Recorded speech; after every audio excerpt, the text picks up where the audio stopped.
The month of November is officially on, which means that we are back to big time weeks of releases for comics. And man, I got to tell you, this week was a doozy. I feel like I've said this a few times this year, but this is one of the best weeks of comic releases that I can remember.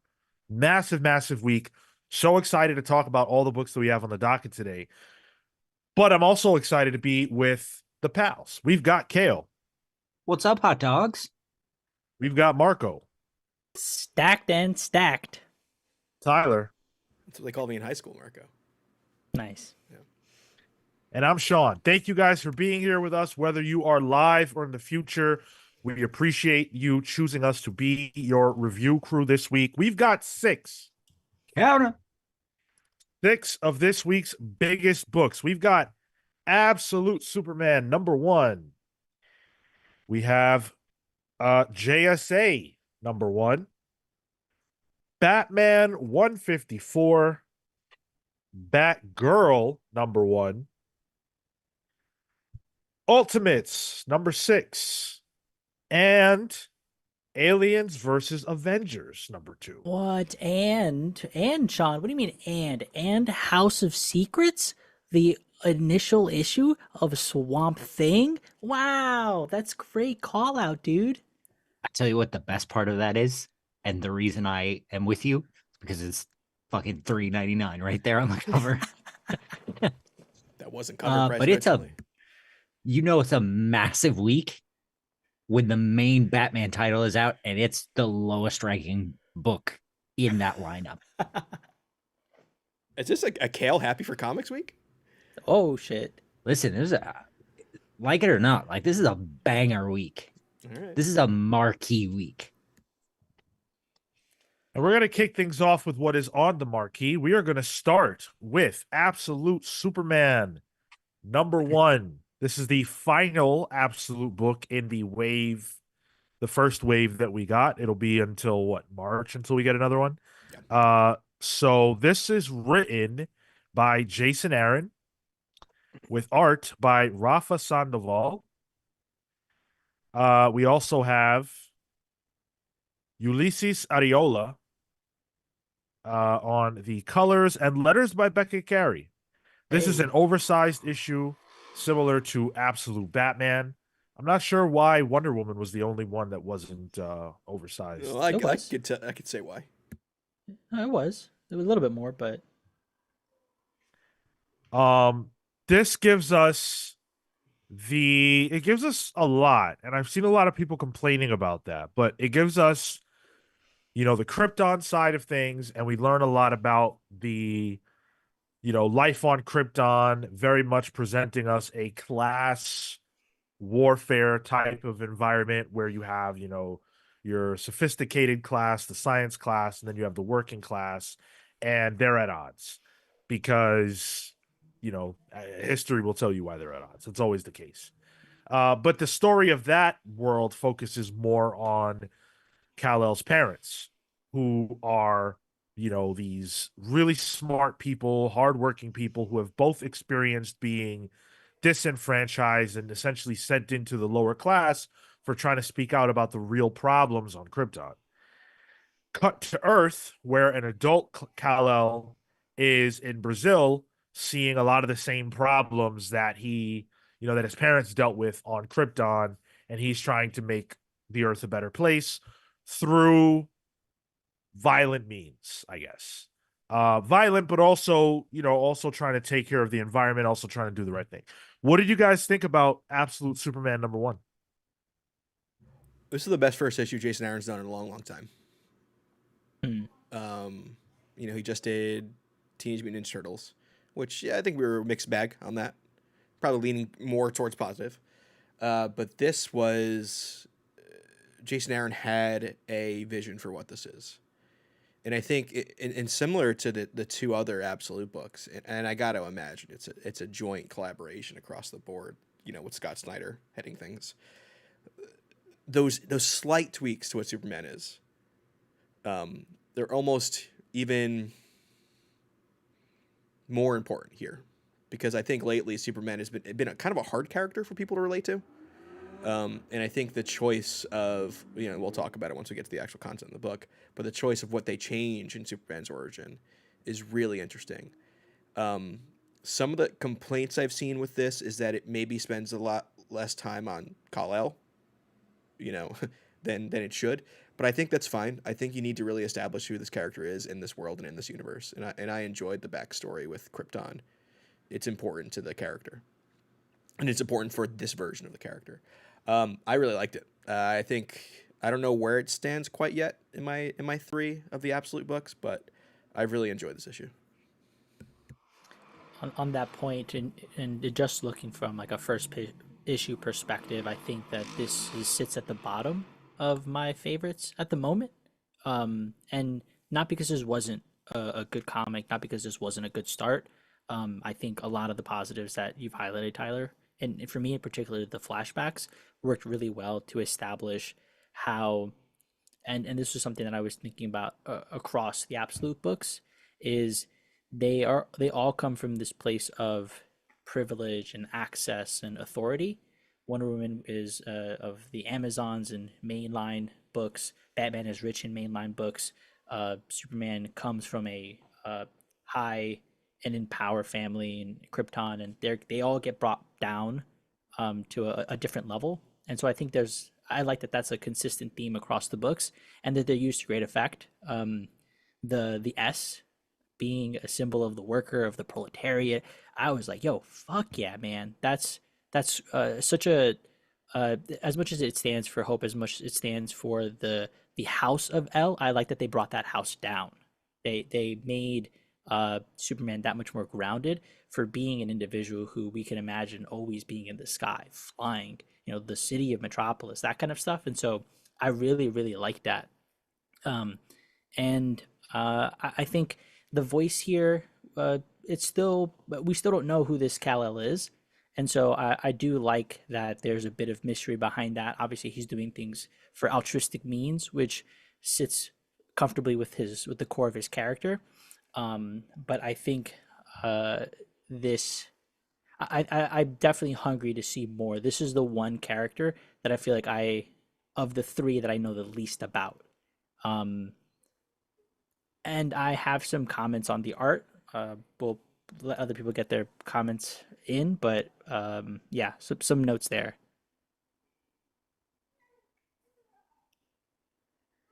Yeah, I actually really enjoyed this.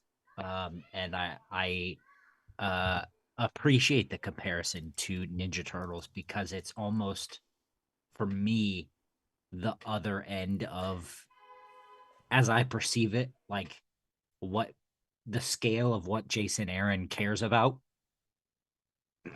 Like, for Ninja Turtles, for me, it has constantly felt like he's just playing the hits.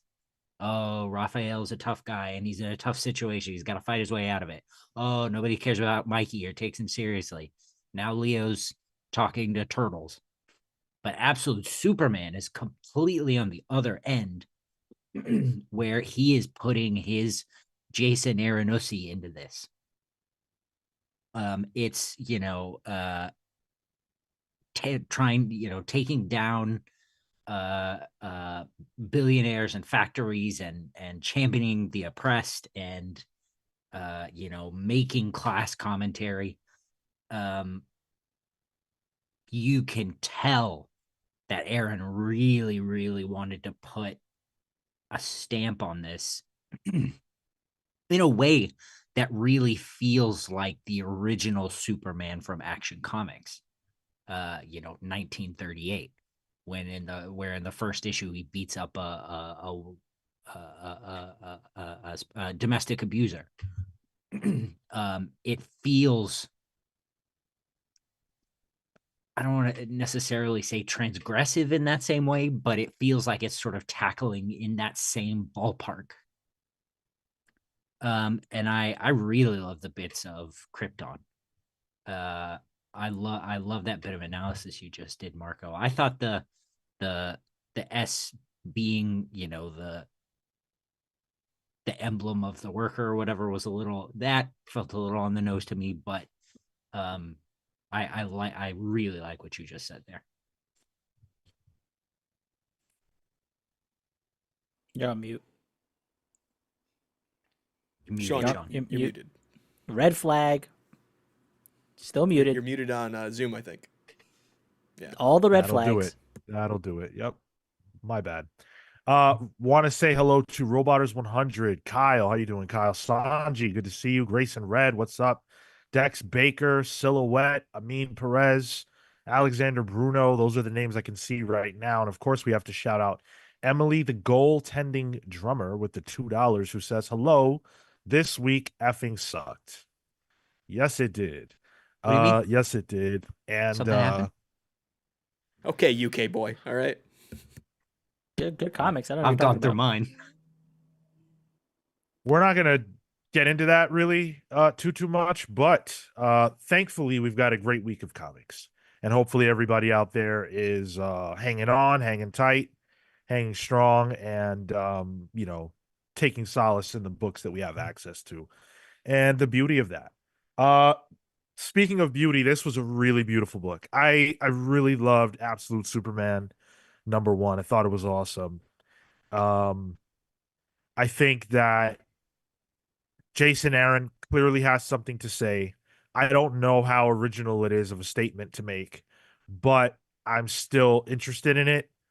You know, Superman has come pretty far from the original, you know, big, burly dude who beats up dudes who beat up women. He's come pretty far from that idea. And I think that getting back to that with a twist, you know, making it that he's almost an environmentalist, as much as he is a humanist, where he really cares about the world itself and the oppressed people on it, and juxtaposing that with the fact that Krypton failed because the people failed Krypton, you know, and this idea of a conversation between Cal and this suit almost HUD he has, like this Jarvis type AI that he has, where the AI is kind of like, hey, you shouldn't be getting involved in all this. You don't need to deal with this. We need to preserve your life. These people aren't worth it. And Cal, of course, thinks that they are. It's going to be really interesting to see where his love of people comes from, his love of humanity comes from. Um, we learn a bit later on that he leaves Krypton as a child, not as a baby, which is a big difference from obviously mainline, and that's very compelling. I think I think a lot of doors are open for this to be really cool, even if this first issue isn't like tremendously different. And I think the shift of his origin being that he knew his family, he grew up with them. Yeah. There is no mom and pop count. They don't exist. There's even that one page where like it goes to Kansas briefly just to show that it never really existed. It's been shuttered for years now and it's been taken over by corporations. So they don't exist. So he is keenly aware of what happened to Krypton. He lived it. This is not something he has to discover through, crystals in the Fortress of Solitude. He was there, and I don't even necessarily think he needs to gain a love for humanity. I think that it's just there's an inherentness of him having seen this happen to Krypton, and that's almost enough to make him not want it to happen again to someone else or some other planet. I'm sure there's the bit with Lois Lane is introduced here. That's a interesting spin on the character. But I think it's already built into the character. There's empathy already in there because he just doesn't want history repeating itself, and that's a kind of a revolutionary bit to him that I'm not used to in Superman. Yeah, he's a champion for the people, but he feels like a revolutionary here, which is I don't want to say militant because it is and isn't. He doesn't make the first move, but it's distinctly different than what Superman is. This isn't a Superman who stands there and takes blocks bullets with his chest. Yes, he does do that, but he'll also punch your fucking face in. He doesn't feel like a firefighter. Yes, yeah. I had the same sense as you, Tyler, where because he got a chance to grow up with his parents, that ideology and that ethic kind of follows through. I did like that. I think To Sean's point though, I think if we get to see him more on the ground, because it seems like he's yes, he wants to protect the earth, but does that mean that humans are a byproduct?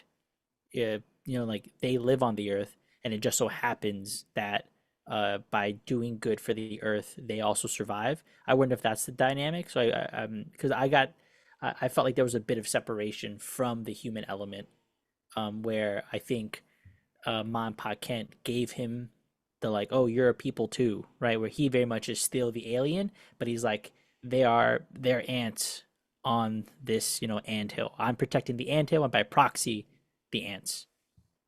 I really want the book to address that. I want it to acknowledge that there is a difference between humans and Kryptonians, Yeah. and that Cal has to have some kind of a reason to want to come and do good here. Why is he even here? We don't have that answer, and I think that there are a lot of questions that can be used to tell compelling story.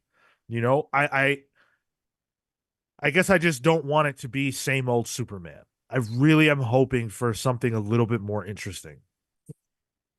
And I think my criticism sort of revolves around the fact that it feels too close to Superman. The main title. Like it still feels like a Superman book. The flip side of that is if it didn't, my criticism would be that it wasn't. So I feel like it's a really tough row to hoe there. Because if it doesn't feel like one, we're not going to be happy. But To that, sorry, go ahead. but at the same time, this feels good enough for me that I can just look past it, but I'm hoping for more and better. Yeah, this felt like this book was on the cusp of being an Elseworld as opposed to Absolute, if that makes sense. Like where I feel like Hmm. the other books very much make a distinction, make a very poignant or send a very poignant message about who the character is, and make enough radical enough changes. Where this was like right there for I'm like, oh sure, maybe he grew up with his parents. Okay, fine. I love the construction of it, but there was maybe an element or two missing from making this distinct enough. And I think it's because it introduces a lot of things that can make it feel distinct, but it's just the one issue, so we don't get to see them play out very much. And that's just a factor of time.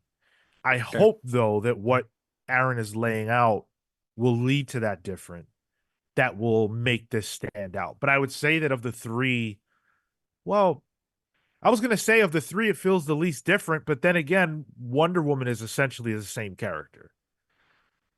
It's everything around her and the way she's raised that really brings the difference. But what we're presented with is what we would expect.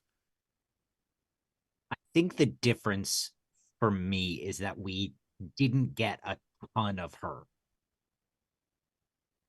We got to see like the environment she was raised in, how she like immediately corrects that lizard, that tries to burn her hair. But we didn't see a ton of like her personality coming through, in a moment where we did get that quite a bit with Batman and Superman. Wait, it's the whole absolute universe that is the posit that it's heroes with parents actually. Yeah. Well, I mean, Each one of them. Finish that circle. Like Yeah, it's the parents that have to die to make a superhero. sure. We'll see what happens. Yeah. Yeah. Thanks to MJ Looney for the £5. Says, love this first issue of Superman. I wonder if he's taking on the jaded Supergirl role in this absolute universe where he's the witness to the end of Krypton. I really do think that if Superman were created today, that would be a part of it, which is why it's so good and appropriate that this version of Superman has that. Because not seeing Krypton be destroyed means that not that he's unaffected, but he can't be as affected, right? Like you didn't see it happen. All you know for a fact are the Kents. You don't Krypton is a distant thing that happened to your people, but not to you. This makes it so that it happened to him. He's got skin in the game of the destruction of Krypton, which is going to give him even more reason to want to protect the Earth because he already saw this play out once. Yeah, it's studying history versus lived experience. And the lived experience is going to be much more compelling. The comparison of Worf as a Klingon in Star Trek, he has this sort of samurai mentality of like, yeah, I've seen all these samurai movies. I'm gonna live my life by the code, but no other Klingon is like Worf and the way he acts at all. Period. And he follows this distinct code, to his detriment. But he's never lived it. And I think one of the things that initially proposed was this was an angrier Superman. I think it validates that he really has a reason to be mad, not via proxy. Grayson Red with the 199 says ACAB, so all cops are bad. Salute Superman. Great first issue. Love that. Thanks, Grayson. Appreciate it. Yeah, I mean, the art. Let's talk about the art because Rafa Sandoval and Ulysses Ariola really did a fantastic job with this, I think. I love the look of Krypton, that it's a planet with a red sun, so it's got this red orangey kind of look to it, which look really cool. I like the designs of the crests that the science, well, not even just the science, all the people on Krypton wear. The suit that Jor-El wears, he looks like almost like Steel, the character Steel. That was sick. It's like if Steel and Eradicator had like a weird love child. Yeah. Oh, yeah. I can see that. Yeah. Yeah. Actually, You can see Steel and Eradicator having a love child? Or, sorry. All right. I've read it on fan fiction. Yeah. I really want to call out the first scene where we meet Laura, where it's this sequence where she's fixing a farmer's tractor, basically Fixing Jason Aaron's tractor. They're talking about how the machines that are supposed to make it rain never do, even though they're paid to to control the weather and everything. And then when it starts to rain, Laura stands out in it, arms spread wide, and that's when we learn about her story, from the captions from Clark, and it talks about how the society sort of failed her because she decided to speak out against it. To me, the rain, one, coming late, but also being controlled by the society and being, this thing that that society and the government can delay and torture the people with. When they give it, it still sort of weighs down on her. And I really felt that through the art, because the last caption there is she wanted to be an astronaut, but it's the rain and the government that keeps her down. This is the most nuanced I felt Krypton as a storyline and as a world has had in years, honestly. I really enjoyed that too, Cale. I like the idea that, like, even with the science society, right? Is that what are they called? The scientists, yeah. The government, the top percent, whatever. So that they are geniuses. Like, that can't be denied. But they're so comfortable in where they are, they don't even use any of that power to actually help anyone. And in fact, do the opposite. It's to maintain their comfort level and prevent any kind of, swaying of the boat throughout Krypton society, and anyone who does gets knocked down because of it. Sounds familiar, but I do like how there is a very relatable part of Krypton because honestly, as a not the most advanced Superman reader, I've tried since, but Krypton has always felt cold to me, and this really makes Krypton feel like almost in a way our Earth, like real life, which is a lot more relatable and a lot more like I can feel for the character inherently without even really realizing I am in this because it's written so in a way that's feels lived to even the reader. I thought that was a great way of doing it. I really wanted to shout out Ulysses here because I think the colors are really what make the book. I thought Sandoval's art was good, but he doesn't really push boundaries. He doesn't do much too differently. Um, the panels are pretty standard, whereas in some of the other books, there was movement. There was a lot of action in the sense of like how you took pacing. Here, I think he was pretty safe, and that's not a bad thing. But I think if you want to make a visually distinct world, I think you also want to be able to play with the comics itself and the medium itself a bit more. Like all of this, and there's consistent mention of crystals, even the asbestos, right, being fibrous crystals. You could have easily incorporated that into your panel layouts, into the art more. Like I think there was more that could have been done here, but that wasn't necessarily taken advantage of.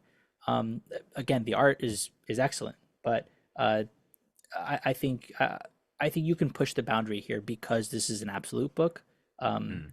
and the color did a lot more for me than anything else. The oranges and purples being combinations of red and yellow, and then red and blue. You get to accent a lot of that stuff. It's a modernization of the original Superman, Action Comics, which was standard color theory. Sure. Primaries mean good, secondary colors mean bad. It's allowing nuance there. I agree with you, Marco. Like I cannot say that the Sandoval art is bad. It's not. It's phenomenal. It's not. But Yep. it feels like DC mainline. Yeah. Yeah. Whereas, It's just it. Yeah. Hayden Sherman and Nick Dracota felt distinctly not that. Oh, bless you, buddy. And it's this out of the three feels the most, I guess, house style. And like I said, it's phenomenal. It's great art. But I agree with you where I would have, if Sandoval's going to do the art in this, traditionally his style is very traditionally DC, at least current modern day. Maybe there could have been a little more fun had with, paneling or the way pages worked. I'm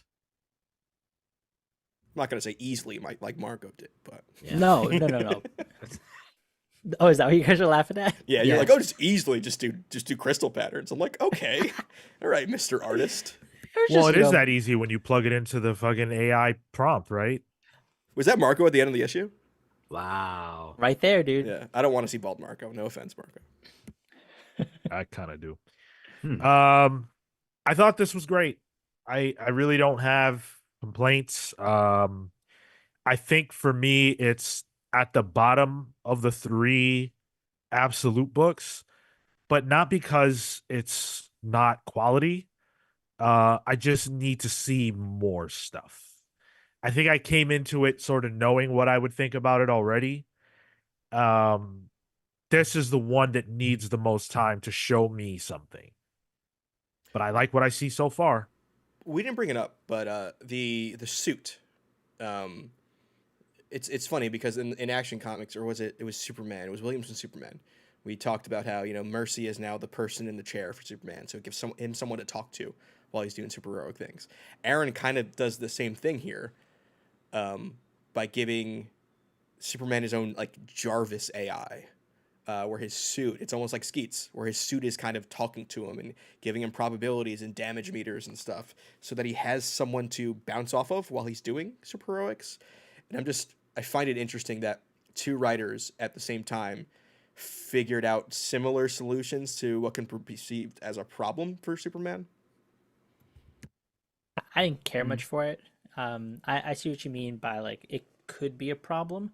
I don't mind the like him being in his thoughts. You could be pensive. You could talk to. You can have maybe some dialogue with the villain or whatever the fuck. Have some quips, maybe, I don't know, but I it it didn't feel special or too different. So I kind of just took it as it was. It didn't light me up. Not mad at it though. Mm. It's a weird addition to a character who, usually his suit is just pajamas. To give him an Iron Man like AI or whatever is, meh. Okay. Pete Collins says it's like Helix is built into the suit. Interesting. Yeah. I don't have any real thoughts on it because the concept it doesn't prove itself. Nothing is done with it yet, so it's hard to say anything about it. All it really serves at the moment is showing how desperate he is to uh save the humans. I think it also gives parameters to his power, which I think is possibly an issue with Superman too, because Superman's like all powerful. If you're giving him Yeah. parameters that can be explicitly stated while he's fighting, like solar energy low or something, it's kind of what Mark Waid is doing in current Action Comics as well. Yeah. It makes it, I don't want to say more relatable, but like it's more understandable where he is on a power scaling issue. Cool. I loved it. Yeah. Cool. Bullet. Cool. You know what? It's my pick of the week, actually. Oh, Yeah. Wow. okay. Yeah. As I'm thinking back on things, I think it's my pick of the week. Yeah. Respect it. Definitely good. Did we all pick of the week both other absolute books, right? Unanimous? You think I have that much of a memory? Yes. Okay. There you go. Oh, actually, no. Absolute Wonder Woman was not for Cale. It's actually Superman 19. Got it. Okay. I feel Idiot. like that was a good ass issue of Superman. Yeah, you should have just done the right one. Hey, listen, fair. I can't argue with that. Thank you very much, meticulous Marco, for providing Hey. us with that quick fact. We've got a lot more show to do, a lot more big books to talk about. Absolute Superman is just the tip of the iceberg. Thank you to the near 100 of you who are hanging out with us right now. Do not go anywhere. We are going to be talking Batman. We've got Batgirl on the docket. So many of you wanted us to review Batgirl. You voted for it overwhelmingly. So we're going to be talking about that. And we've got some Marvel books too. So keep yourselves seated as we go over a few comments. You guys have been sounding off in the comments section. We want to make sure we give you your space. So let's hit this one from Cole up front, who says, what if Krypton isn't going anywhere? That could be a big change. Why introduce the class and world building to blow it up? Interesting. I guess why would he leave if it wasn't blowing up then? Yeah, like to spread goodwill. Or they send him away. To spread Think, goodwill. maybe okay. He was maybe too much of a disruptor there. Or Yeah. Jor-El and Lara were wrong. Oh, Possibly. I We'll like see. that. I do like how there is a bit of a mystery because we don't really get the conclusion of what that is. We don't get his origin. Yeah. We don't get that. So there's a bit of a thread that can go throughout.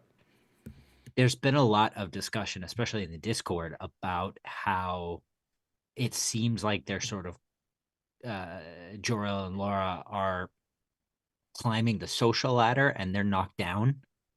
I got more of the vibe that they were like university students, and not to say that there's not privilege attached to that, different conversation, but that they, were in this academic setting, and then they got knocked down. Well, if they're in this academic setting and they're so fervent about their beliefs and they got laughed out of the place by industry professionals or whatever, there's a high possibility that they were wrong. Wasn't Laura That's like interesting?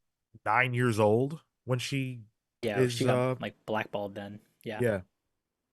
Oh yeah, she was like a, but it was oh, I've closed it away now. But Jor-El did. it He was was like like, an advanced thing though, wasn't it? don't recall. It seemed like she said something that ruffled enough feathers, no matter the She age. wrote a Yeah, yeah. paper. Yeah. In school, my mother, Laura, was an exemplary student destined for great things until she wrote an essay criticizing Krypton's lack of funding for interstellar exploration. She was 9 years old. She wanted to be an astronaut. She was forbidden from even applying to the Science Academy. Okay. Too Well. radical. Mhm. Uh, We'll see. We'll see. I wanted to call this out about Rafa Sandoval from Grayson Red. Sandoval had to come in last minute because Jock had to pull out due to the floods in Brazil, messing up his studio. No, Albuquerque. Yeah, I Okay, thought it was yeah. Albuquerque. Yeah. Because I think Jock is Spanish or French. You're thinking it was Jacques. Due to the great Yeah. point. Jock had to pull out due to the floods in Brazil, messing up his studio. The man was performing against the clock, so I salute him. If this is rushed work, that's impressive. Yeah. Yeah. Pete Collins says that Brainiac reveal at the end, the little blood splatters in the glass around the cities, that was fun and dark. Yeah, definitely should have called that out. The Brainiac tease there at the end was really creepy. And is it positing that Brainiac is an Earther, a human, possibly? I mean, he lives here. I don't think we get enough of Yeah, anything that's true, to yeah. posit anything. Thought it I'm was. pumped. I'm pumped it wasn't Lex. I thought it was a combination of them because be. of the purple and green. Well, Brainiac always has purple and green. True. Yeah. True. Yeah. That's Superman's villains. Parasite, Mitsaplik. A lot of people calling out the Ultimates this week as their pick of the week. We're gonna get to that. We're definitely gonna get to that book. Reaper XC says, reading Absolute Superman today. I'm excited for it. Wonder Woman has been my favorite so far. Yeah, it's been interesting to see what everybody's favorites are and how this is all shaking out. I'm more interested in what it's going to feel like 6 issues in. Yeah. That's when we're really going to be able to tell something about these books. But very exciting to say the least so far. All of them doing special stuff, fun stuff. I do want to, before we get to the next book, I do want to say that we have gotten down to the final 4 books for the Grant Morrison Month Book Club, which is super exciting. Now, we got nominations of just an unbelievable amount of different books. We had, what was the number? 21 different books nominated. So that's a lot of different series by one individual. And having read many of them, not all of them, but many of them, quality. It's almost like Grant's a god. But we came down to a final 4 that consists of Batman. So like, the core Grant Batman run, adjective list, I guess. All-Star Superman, JLA, and Final Crisis. I don't know how that last one snuck on there, but it did make it. So our patrons are empowered to cast their vote. Everyone who is on our Patreon can vote for which of these books you most want to be the subject of the book club that we will be doing here on the channel on the last Tuesday of November, which is the 26th. Get your vote on. And the patron votes will be judged by an allocation depending on what state you are, and you get a point allocation for it. And then whoever has the most points will win. That's how we're doing it. Well, and it, obviously, the establishment will have its say. So if all Sean's burners to not get Final Crisis in. If someone is willing to explain Final Crisis to me in a way that genuinely makes sense, I would be happy to have that conversation. I think if Final Crisis wins, because you've read it before, Sean, maybe you need to read it in a new state of mind. if you understand what I'm getting at. I don't know what state of mind Grant Morrison was in when they wrote Final Crisis, but I don't know that it's possible for me to get on that type of wavelength. I got a guy. David Johnson says, "I hope it's Final Crisis." It could be, could be. Damn. Jasper You guys- Eddie said it too. Robot You is guys are working gonna on have it. to vote. The thing with Final Crisis, though, I think so much of the ancillary material matters to it. Yeah. Yeah. So interesting. Okay. Well, as it stands, Batman is winning, which should surprise nobody. Yeah. And- But if you want one of the other books to win, you got to vote. You got to get out there and vote. You can't complain about the result if you don't get out there and vote. Patreon.com/thecomics-pals. All right. Let's get into our next book. Let's get into JSA #1. JSA #1. My first time, I think, reading a JSA book of any kind. I believe so. This is written by Jeff Lemire with art by Diego Orlutegui or Elotegue, maybe? I don't know. That's Colors by Luis Guerrero, letters by Steve Wands. This is coming from the perspective of the JSA in crisis. Things are bad, and we get a few very brief history pages of the history of the JSA, and then when you get to that, that credits page, we find out that this arc is titled Ragnarok, which is absolutely perfect for what is happening in this book and the way it's described. The JSA are in the shits.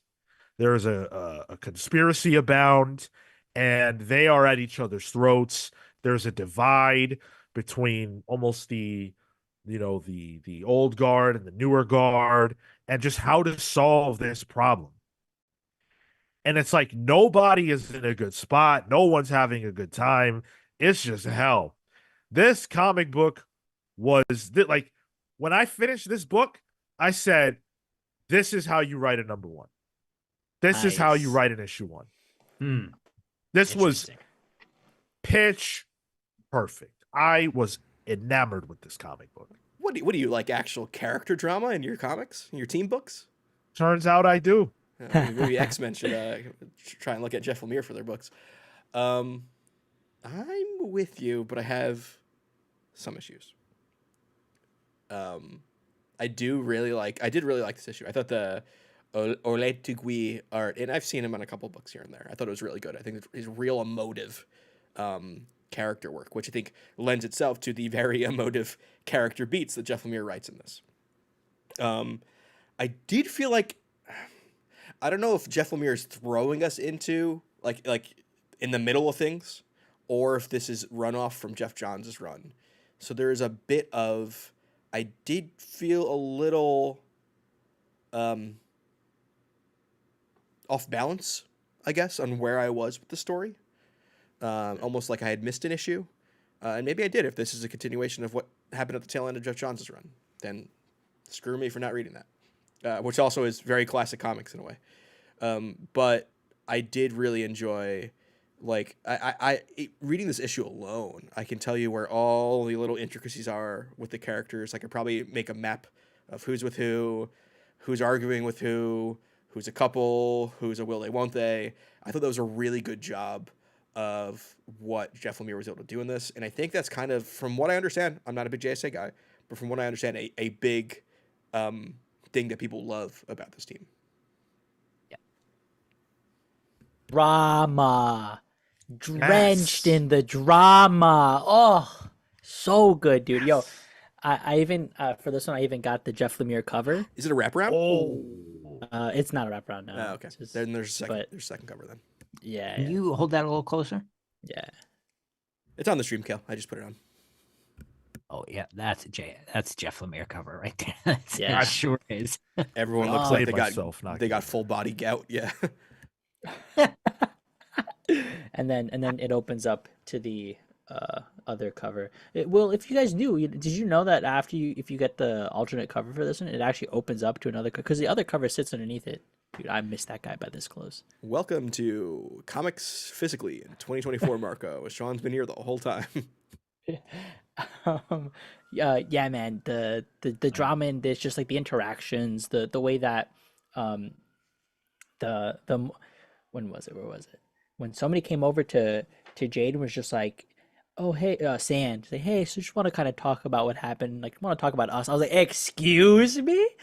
Huh? I felt like, right now. yeah, dude. I felt like I was walking the hall and like overheard somebody saying. I was like, huh? Oh, you're a Sorry? nosy little catty bitch, huh? Yeah, dude. Oh, it was so good. And I think Tyler was mentioning like the art.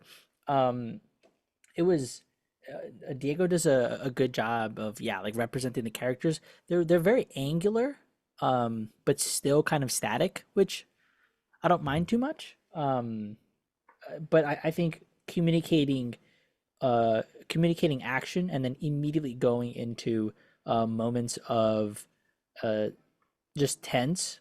I'm putting up this page, yeah. Where the meeting gets adjourned, where they're kind of like having a discussion, right? Whatever, and then Wildcat slams on the table, and then everybody starts to get up. Just good, simple comics, effective. The body language is this is so good. Like even in that page Yeah. that page you brought up, Marco, like the way Jade is just reticent. You know, she's a leader at this point, but you can tell like she's slumped over. Her hair is kind of covering her face. There's the bit with is it Cale? Get my characters right here. Is it Our Man and Jesse Quick? Yeah. Yeah. I always get Our Man and Doctor Midnight mixed up, but this is the female Doctor Midnight in here. Just the way she's like crossing her arms when she's sitting down. She's putting up physical barriers through her body language that expresses this relationship so well that I just don't think people really either get as much as Orla Tui is kind of putting out in this issue, or don't really get the opportunity to because the drama isn't really there, in her character stuff. Yo, when she said that line, the world is on fire, the JSA needs to adapt, fight back, the man I fell in love with would have been the first one to take action. Fuck! Bro. Yes. Cale, how does it feel to see Marco and Sean become JSA heads?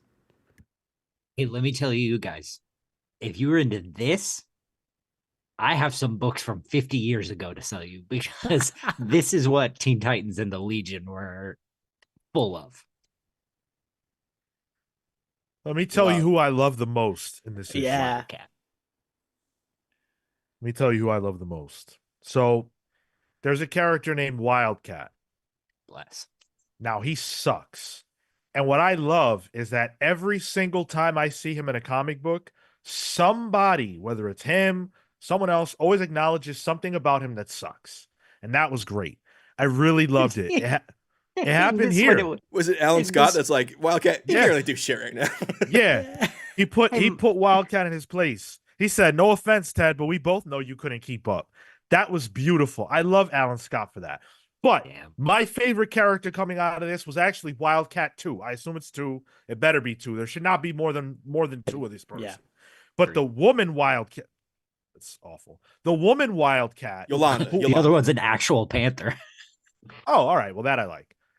She was created, or I first saw her in Crisis on Infinite Earths, which I'm so glad I read now because I opened this book and I don't know who the hell I'm looking at, but I see her and I'm like, oh, sick. I know who you are. Nice. I'll rock with you. And then she turns out to be this ball of fire. She was so angry and I loved it, man. This book has character, it has drama, and it has propulsion. Those 3 ingredients, you mix that in with some stellar artwork, and I'm all in on any comic. Where is this in the X line? Where is it? Oh, Yeah. yeah. Yep. This was crazy. Uncanny. That should be uncanny. Uncanny is the closest to it, I would say. Yeah. I agree. But in Uncanny, everybody's kumbaya. In X-Men, they should be killing each other. I want to see some drama, man. This book does such a good job of establishing who its characters are because it's using their established relationships to help you, speed you along into understanding the dynamics. I don't know these people. I know I know their faces. Like I know who Dr. Fate is. Like I know what he looks like, but I don't know who he is. I don't know who Jade is. So I'm learning through this one issue, who they all are. And it's like, man, Jeff Lemire didn't appear to have any trouble delivering the critical information to the point where I don't even necessarily care what the plot was. Some shit's going on. That's it. That is what makes these books great, because you're here for the soap opera. It's soap opera Everything, sitcom. Yeah. Everything else is pajamas and punches. Real good. Real good. So as a JSA, I guess the most veteran of us, Cale, you enjoyed this? Okay. Here we I was go. here. I was here gonna keep my big mouth shut. I did actually really enjoy this. I felt like the drama was very ham-fisted. And the line that Marco called out, I think it was Marco called out earlier, the man I love would have jumped at blah blah blah blah blah, felt like a line from 1975 to me. And then as you said that, I was also looking at the panel where they're all sitting around the table and Yolanda bangs her fist on the table and says, "We're supposed to be out there helping people, doing something." And I was just like, yeah. And I just felt like the character interactions were, I absolutely agree with you that they perfectly illustrated where these characters were and are, and what they're setting, and the conflicts that they're setting up. But for me, it felt so ham-fisted that like there were times when it took me out. This to me felt like a better issue 0 than a first issue. I was here for it. And that, oh my God, that the couple of pages, I think it's 4 pages, where it opens with the Justice Society of America table and their logo. And then just before the credits has that same panel, but blood splashed on the table. I went, oh man, absolutely killer. Absolutely killer. Yeah, this truly was a dope book. So close to being pick of the week for me, man. Wow. I simply cannot believe that. Who would have thought? I can't wait for the next issue. I am on the hook. I need to know what's going to happen next. And I was very much not looking forward to this. You were not looking forward to it. Yeah, I wasn't. Okay. My work here is done. I was pumped for this. Man, woo. Delivered. The thing about this is, like, Jeff Lemire is a known quantity at this point in terms of what he can do with the superhero team book.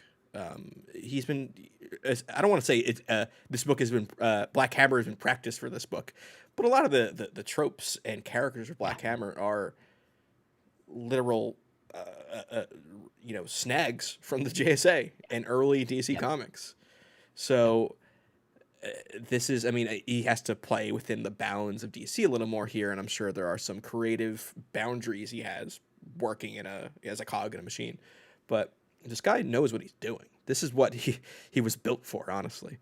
And I think pairing him with Diego made it even better, because Diego was kind of like a bit more of the unknown for me in terms of what he can bring to this. And I think it's a great pair. I really enjoyed this. Yeah. Hey, we've got over 100 of you here. If you're enjoying the vibes right now and you're having a good time, make sure you smash that like button. Subscribe to the channel if you are not. I wanted to share one last thing from this issue. So Dr. Fate, he's in his pose, right? He's got his legs crossed, and I know a little bit about him. I know he's super powerful. So I'm seeing him do this, and I'm like, okay, everything is messed up. Dr. Fate is about to do some mystic shit, and he's gonna solve it. No problem, right? So then the Flash is like, just make sure you keep me tethered to your ring, Alan. Last thing I want to do is get lost in here. You turn the page, and Dr. Fate is losing his fucking mind. He's like, lost? Did the Flash say lost? I think I'm the one getting lost. I was like, what? What just happened? And I'm so happy it's Khalid again with Doctor Yeah. Fate. I think Khalid's a great character, and I think having that younger guy with the old guard really of the JSA, and having to be the one that needs to step up is going to be a real interesting dynamic while they're at the Rock of Eternity. Yep.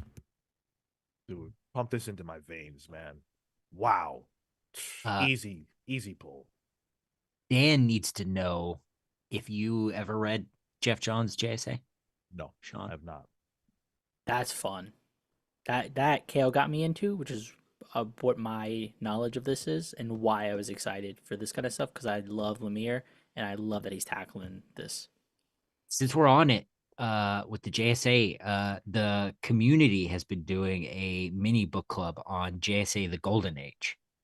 And it's an Elseworlds, but it's an Elseworld that's set. Ooh, this actually describing this is gonna be really tough. Um, it's an Elseworld that's set post World War II, so um, it revolves around Golden Age characters in like a real gritty, almost um, you know, post Frank Miller, Alan Moore style, and it gives them like real depth.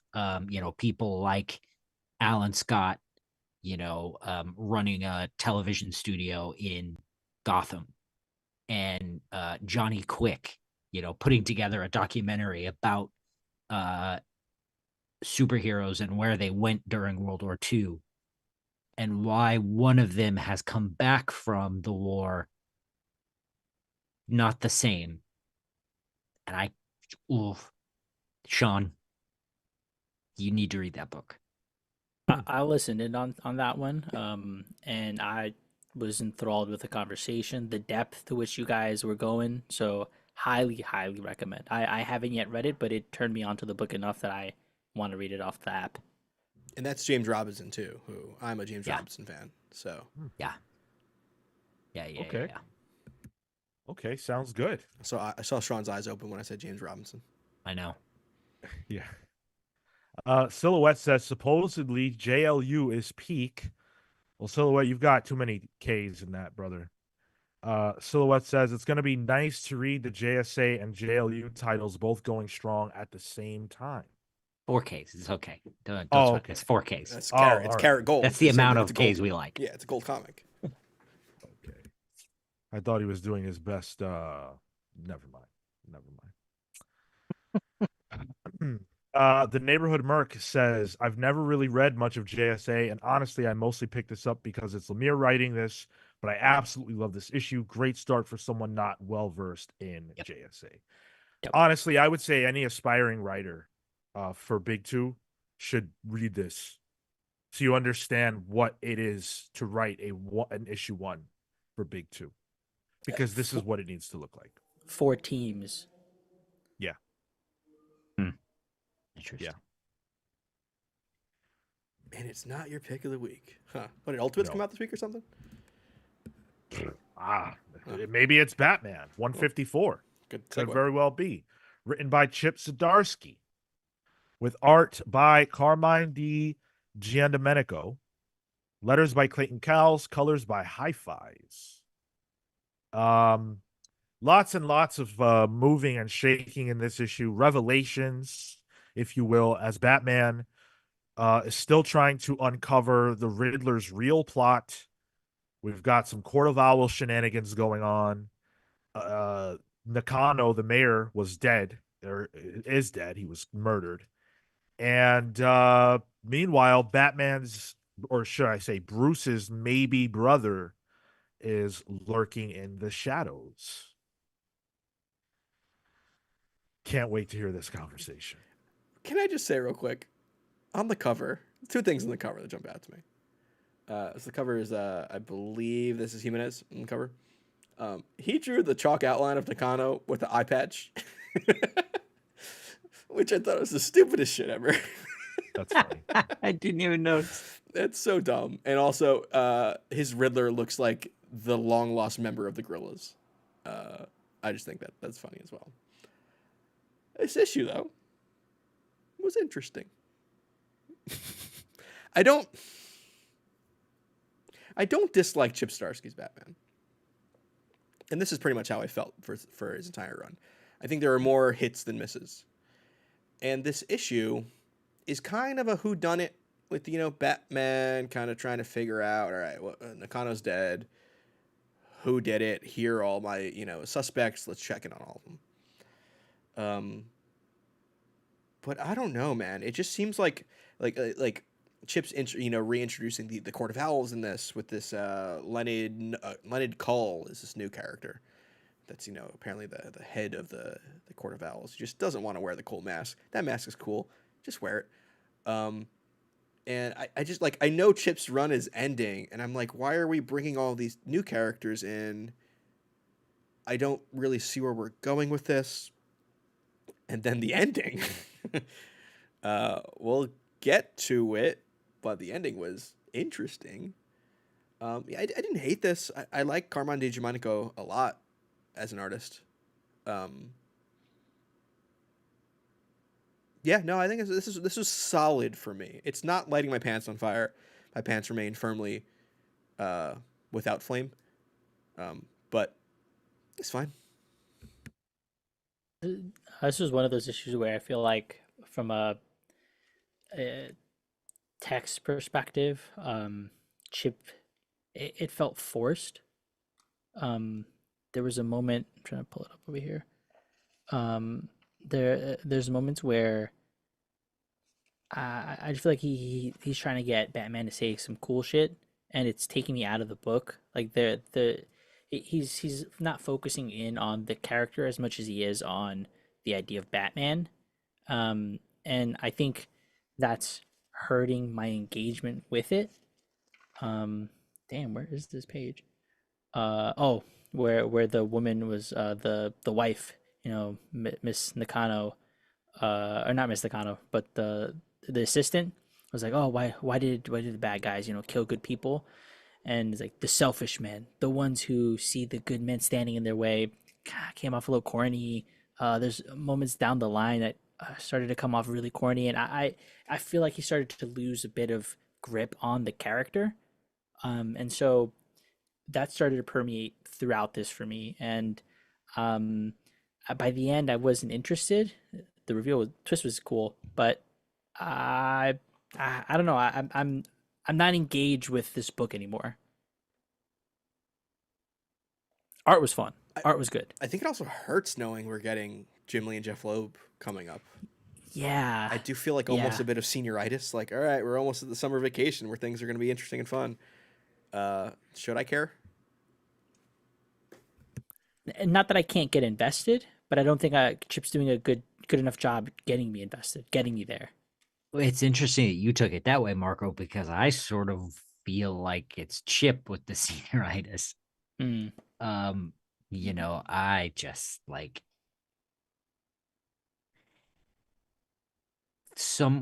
we said this in the last review, but someone in the Court of Owls being so visible takes all of the heat out of the Court of Owls. He's wearing flair. He has a pin on. It's unforgivable. I actually like the Bruce Wayne moments in this issue a lot more than the Batman moments. Because they, that sort of weirdly, that flamboyance that Marco was talking about and those cheesy one-liners felt better to me coming from Bruce Wayne than Batman, especially this version of Batman. And I just Yeah, I don't know. No thanks. Okay, this issue of Batman just might be the worst of Chip's entire run outside the Gotham War. I'm going to excuse the Gotham War. That was something different. This was abominable to me. I really, really have wanted to go to bat for this run. I've been very even on this run and even really had some highs for this run. But man, I don't understand what Chip is trying to do at this point. I really don't. Vandal Savage has go away heat with me. He's not doing anything. Yeah. He's just there, being a lame. That character has no cachet left. He should have fallen off after the Gotham War. I don't know why he's still here. Terrible. The Court of Owls guy just walking around, he's everywhere. He's everywhere. That moment where he has the pin on and Batman is holding it and he's like, "Oh, you're a Court of Owls guy." What? What a joke. Even in real life, the bad guys at least try to hide it a little better. Well, we were shown that the Court of Owls is this ancient group who've never been uncovered and all this shit. And this guy just walks around in the daylight like this. It's like you're digging up the carcass of something that really worked and you're shitting on it. Like it doesn't work this way. It just doesn't. And you always get worried. You always get worried when a creator goes into the well of another creator. Are they going to do it justice? And I always have that worry. But it's like if you're going to trot out Scott Snyder's baby and then do this with it, it's like, yo, why even bother? This story doesn't need the Court of Owls. They're not benefiting from it. The story's not benefiting from it. It isn't working. And the dialogue, the dialogue's not landing either. I don't know if it's because Chip was writing in a cadence of this book's coming out every 2 weeks, so I've got to get this done. But it just doesn't. I think the script is just not particularly good. And then the piece of the shit fucking the shit piece on top of the cake is the finale. Is that last page. What the fuck was that reveal? So Batman spends the whole issue trying to figure out who killed the mayor. And he's with Jim Gordon and they're talking it over and Batman clearly has figured out the mode and method or whatever of this murder, but he doesn't necessarily know who did it. And he turns around and Jim fucking Gordon is pointing a gun at him, saying, I was defending myself. I didn't know. What the hell is this? Yo, and Bruce was pissed. I- A gun? I'm okay with that. I think that's a fine cliffhanger for an issue because we know it's not going to be what it looks like. But I agree. But this is where like the quick cadence maybe is not helping. But here's the problem. The history of the comics has told me that Batman and Jim Gordon have a very particular kind of relationship. I don't buy for 1 second in my life that Jim Gordon is pointing a gun at Batman if he killed someone in self-defense because he had to. He could just tell Batman that. Jim Gordon is the stand-in for all incorruptible police on the planet Earth. And Batman believes in him. He doesn't have to point a gun at Batman. That was dumb. That's why like my gut was like, oh, there's a Scarecrow involved. There's a Mad Hatter involved. There's some kind of control involved because that just doesn't happen. And it just like the almost sniveling nature of Jim Gordon in that moment juxtaposed with Batman's like struggle for words just didn't like if that like the execution in that felt very weird. We've also been shown that Gordon has that trigger discipline. I'm forgetting what book, but there's been moments where his life has been threatened, where he's thought about it, where he has it, on his like he has his hand on the gun. That was the part that got me. I'm like, no, this dude was the commissioner. This dude was a beat cop. This dude is good. He knows what not to do with his weapon, with That's both his weapons apparently. relationship. That's his relationship with his son. Like, Yeah. Yeah. Yeah. I am shocked. I just don't get it. I just don't get it. I think this smacks of we need to pop something. We need something compelling for the final pages, and then we're gonna undo it with some horse shit next issue. And that's all well and good. That's comics, that's cliffhangers. But when I can't buy into it, and you have a run that's sus, the run is sus, okay? You gotta deliver on quality. Don't give me the Court of Owls if you're not gonna give them to me. you're saying this feels like, oh, we need an early Wednesday morning Rich Johnson article to go viral. I don't know what they're searching Damn. for at this point. Sussy Baka.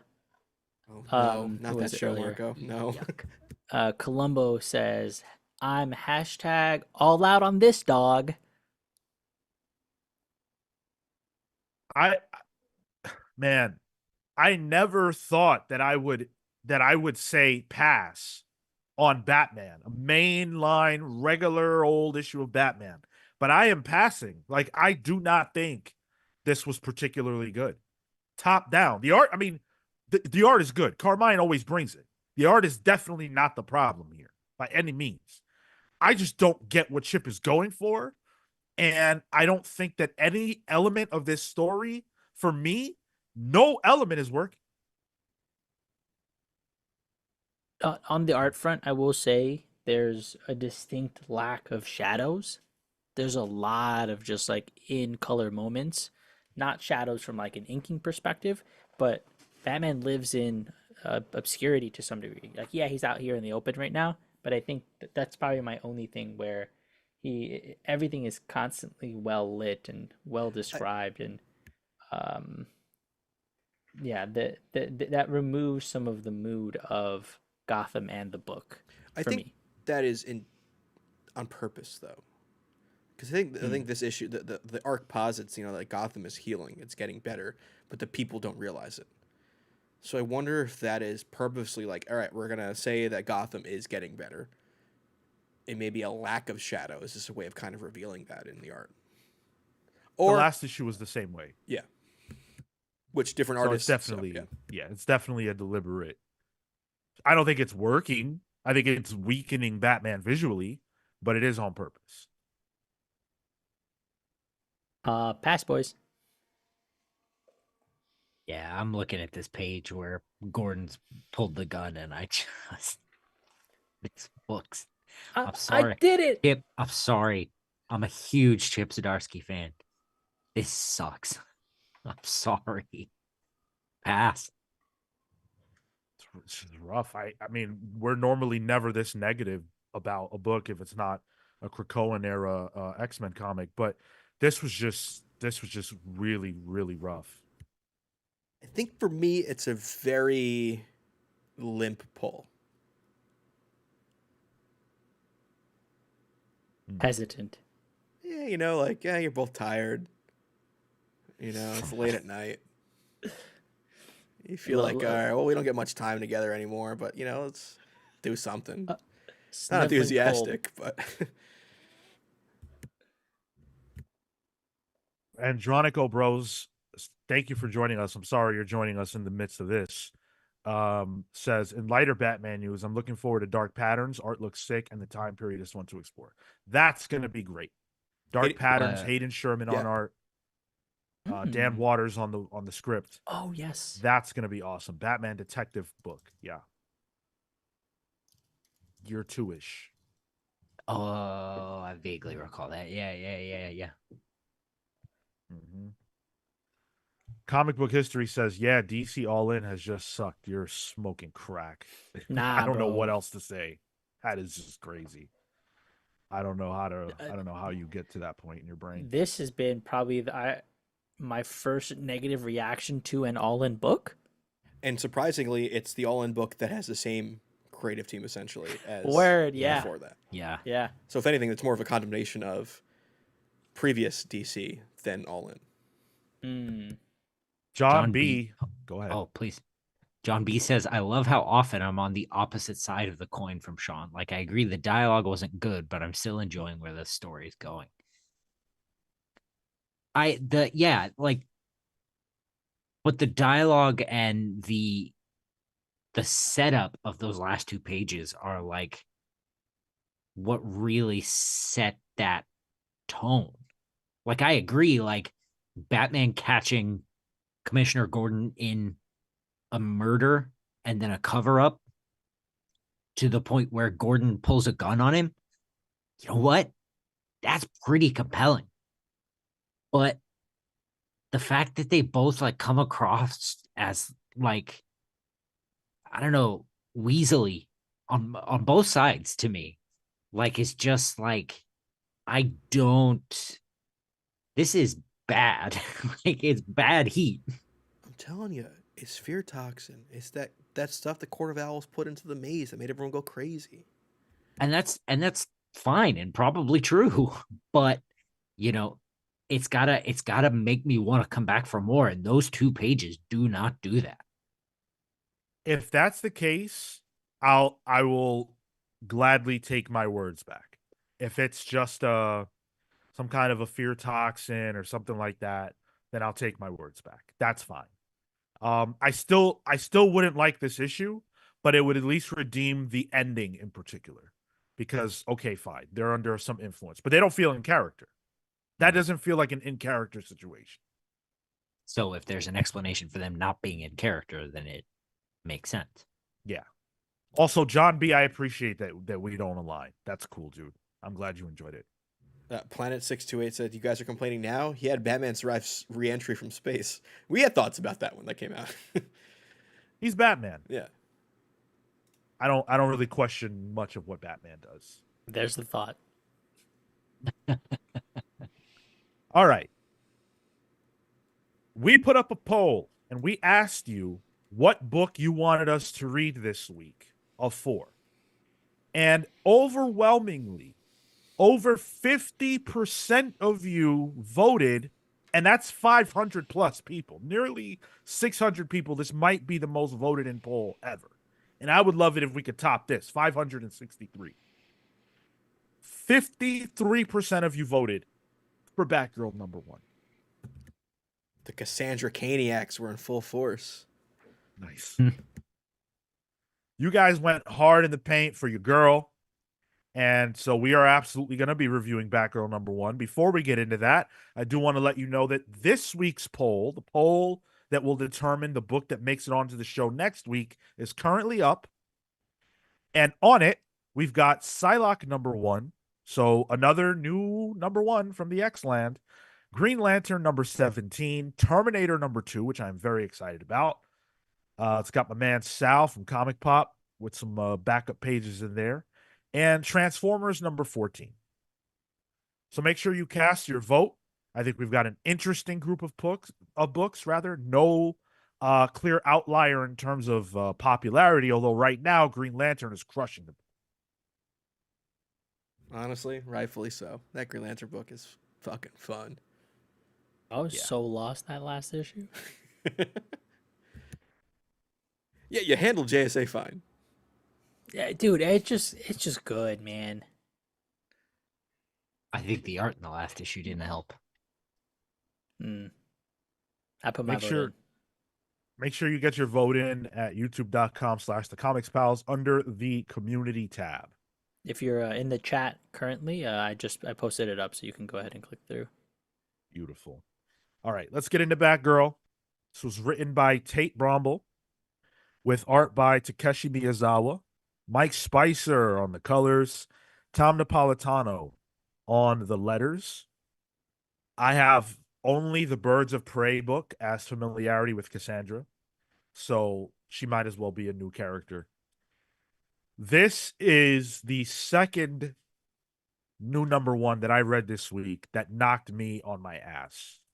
This was fantastic, The premise is very simple. It's Cass speaking with her mother, who is a villain, a supervillain, and her mother knows that something big and bad is going down, and she wants to protect her daughter, who doesn't trust her because she was raised by her mother basically not to trust her.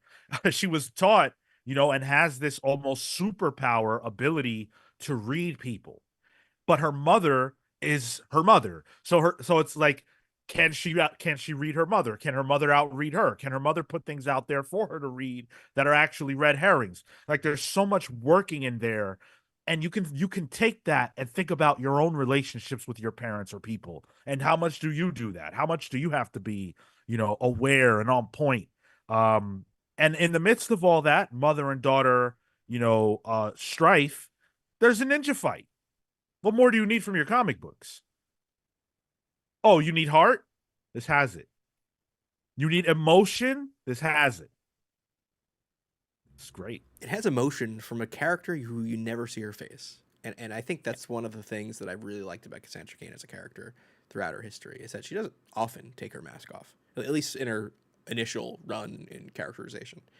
And honestly, I love Kelly Thompson. I love Birds of Prey. I found out of all the characters, Kelly's Cassandra Cain to be a little too talky. And I think Tate here really brings her back to where I'm more comfortable with her, where she chooses her words like she chooses, fighting. Everything's precise. You use as minimal words as possible to get the point across. And I think that's integral to her character, because that's how she was raised, that's how she was created, and that's what she was born to be.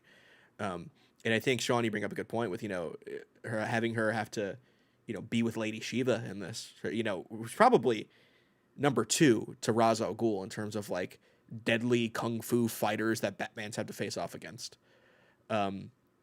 So having that mother-daughter dynamic, it's like JSA was big character beats. There's this potential team destroying a threat happening. This book keeps it stupid simple. It's a mom, it's a daughter, they're fighting ninjas, and they're having to learn to deal with each other at the same time.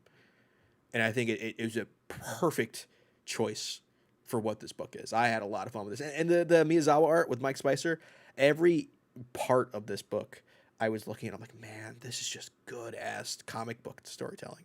It's clean, it's straightforward, but there's a cartooniness to the characters and the way they fight. Like, Shiva swings Cassandra Cain around so she can, ninja kick a whole bunch of ninjas. Like, that's just good fun. I thought this was great. I'm so happy this book exists. On that exact page, Tyler, perfect transition. I really liked and wanted to call out the Spicer colors. Like in the sequence, we start on this end with your ninjas. You make it across. It's orange at the top, but this orange at the end is slightly darker. And then you get the center page, and then at the bottom you get again a sequence where you start off on this end with light blue, just the ninjas, not as much color. You again get the orange, and then you end on the red. It felt like a callback at the top to this darker orange. I felt like Spicer was all cylinders on this one too. And yeah, I'm not familiar with Miyazawa, and everything about it was dynamic, fluid. Even in that page I just showed you, right? It carries your eyes across with her foot from the left, throwing the batarangs and ending with her on the right. Really good movement, really good just pacing. And when you call it the Spicer art, the things that jumped out to me is that there's almost a texture to the coloring. Yeah. It almost looks like colored pencil in a way, or a charcoal. Like, it's digital. I'm pretty sure Spicer colors digitally, but there is a very physical texture to the way the book's colored. I like that. I think it adds to that cartooniness that you're calling out.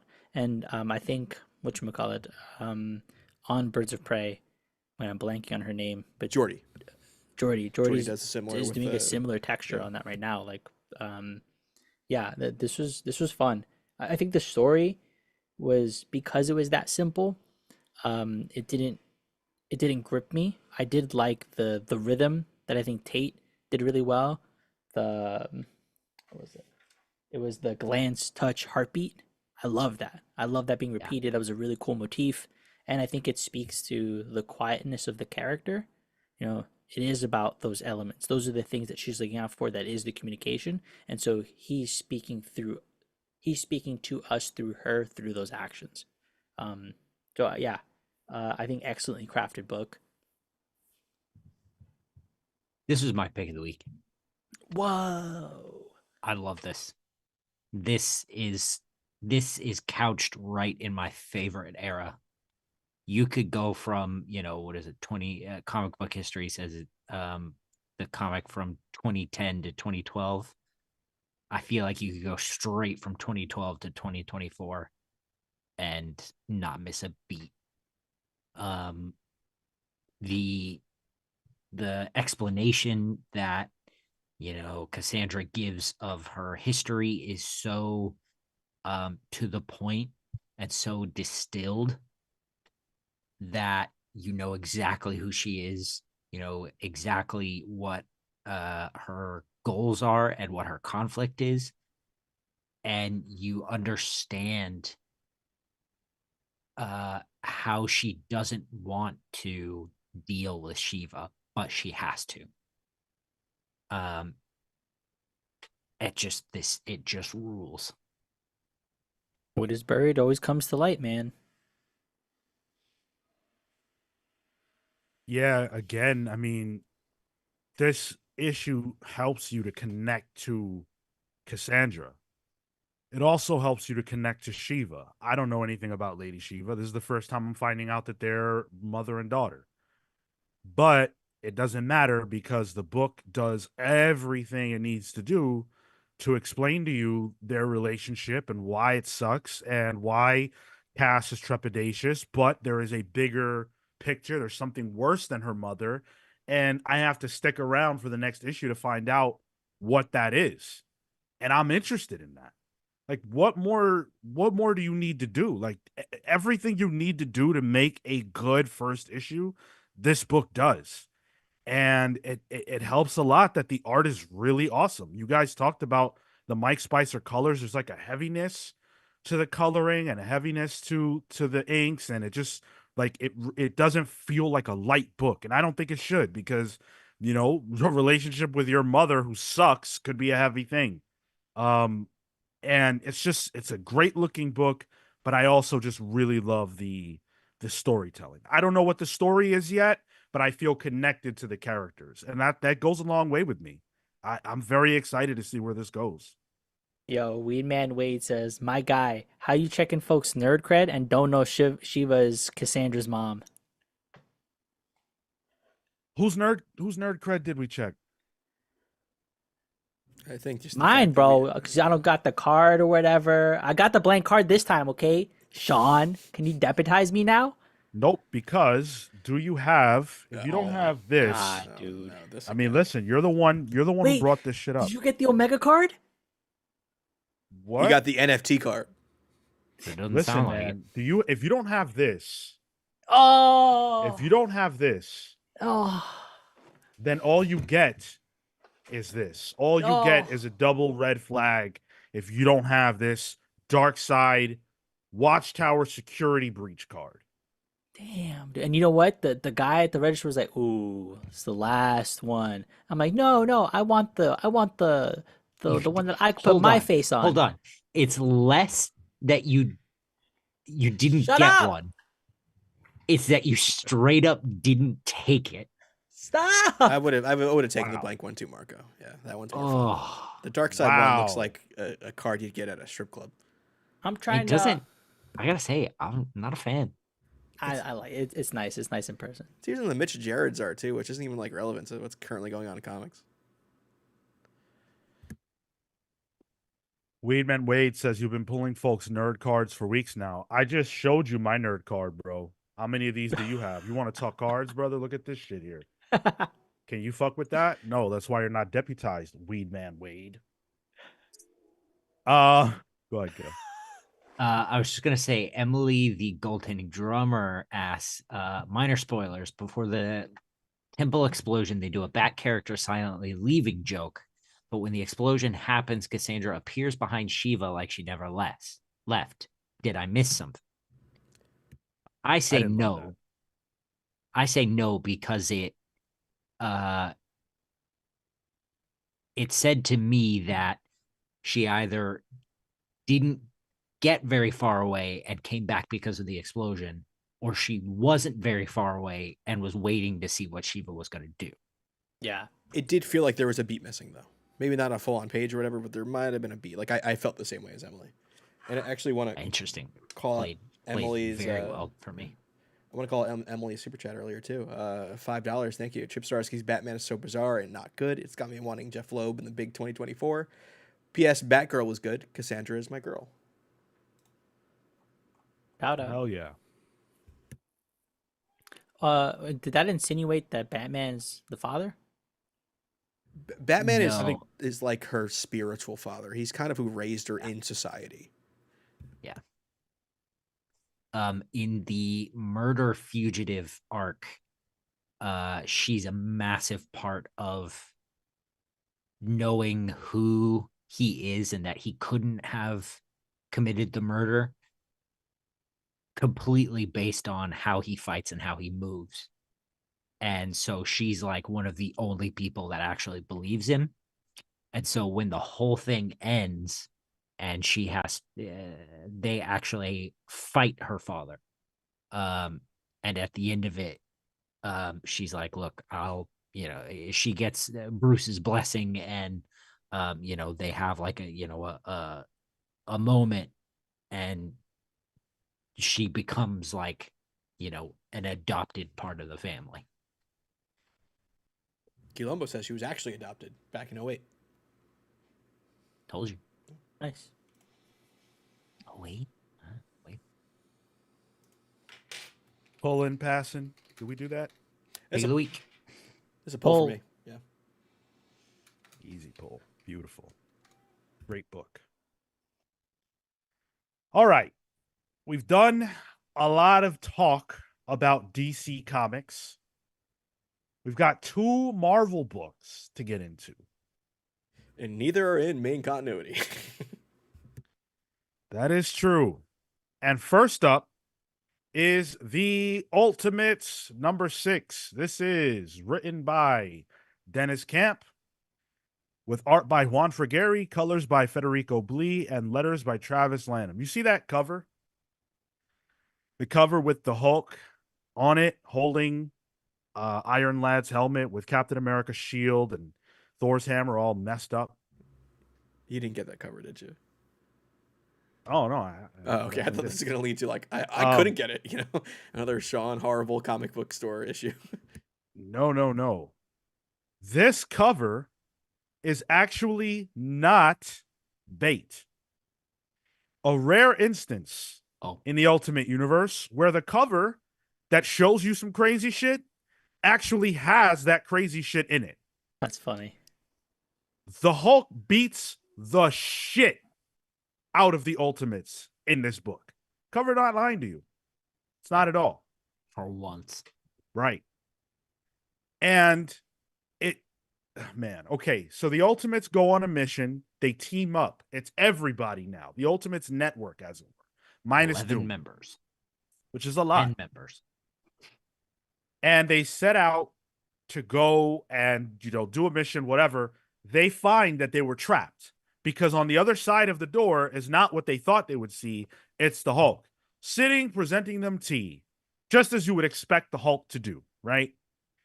And obviously the Ultimates don't want tea. They want to beat ass. No tea. And first up to want to beat ass is She-Hulk, who is what she is because of this man, because of Banner. And Banner shows up and he puts her ass down. He puts her ass down with one punch. Well, technically, puts it up. Sure. Hit her with the Nagasaki Shoryuken. And they have a knockdown, drag-out brawl that only Jed McKay could ever imagine delivering. Introducing 6 or 7 different villains at once, and somehow it all lands. And the result is genuinely my pick of the week, easily my pick of the week.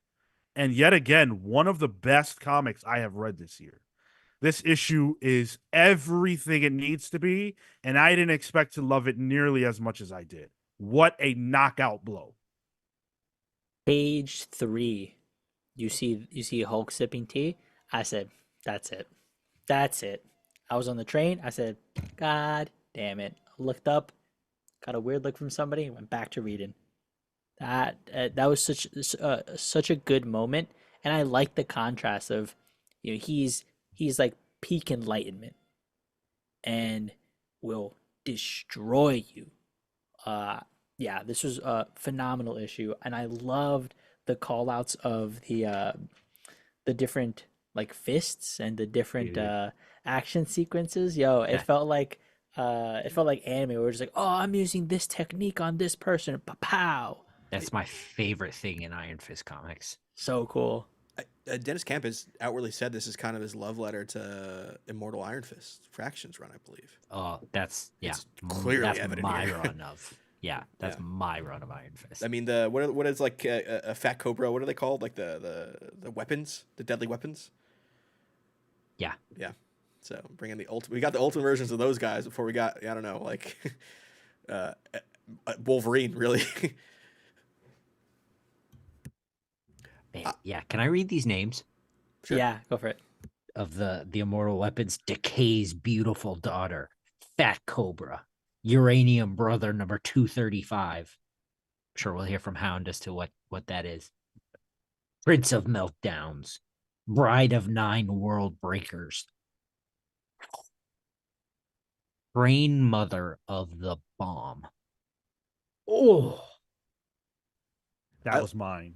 What I loved is that the only one whose name doesn't change is Fat Cobra because Fat you've Cobra. already you hit peak already. That's Yeah. about as good as it's gonna get. Fist of the Gamma Star, the Maestro's crippling crescent kick,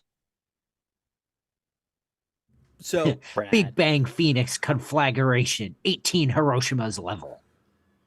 That was cool. The Hiroshima levels. Man, yeah, I like that a lot. That was cool. Sorry, Tyler. so I was gonna say, like, yes, I think this issue is really cool. It's probably the more fun of the issues.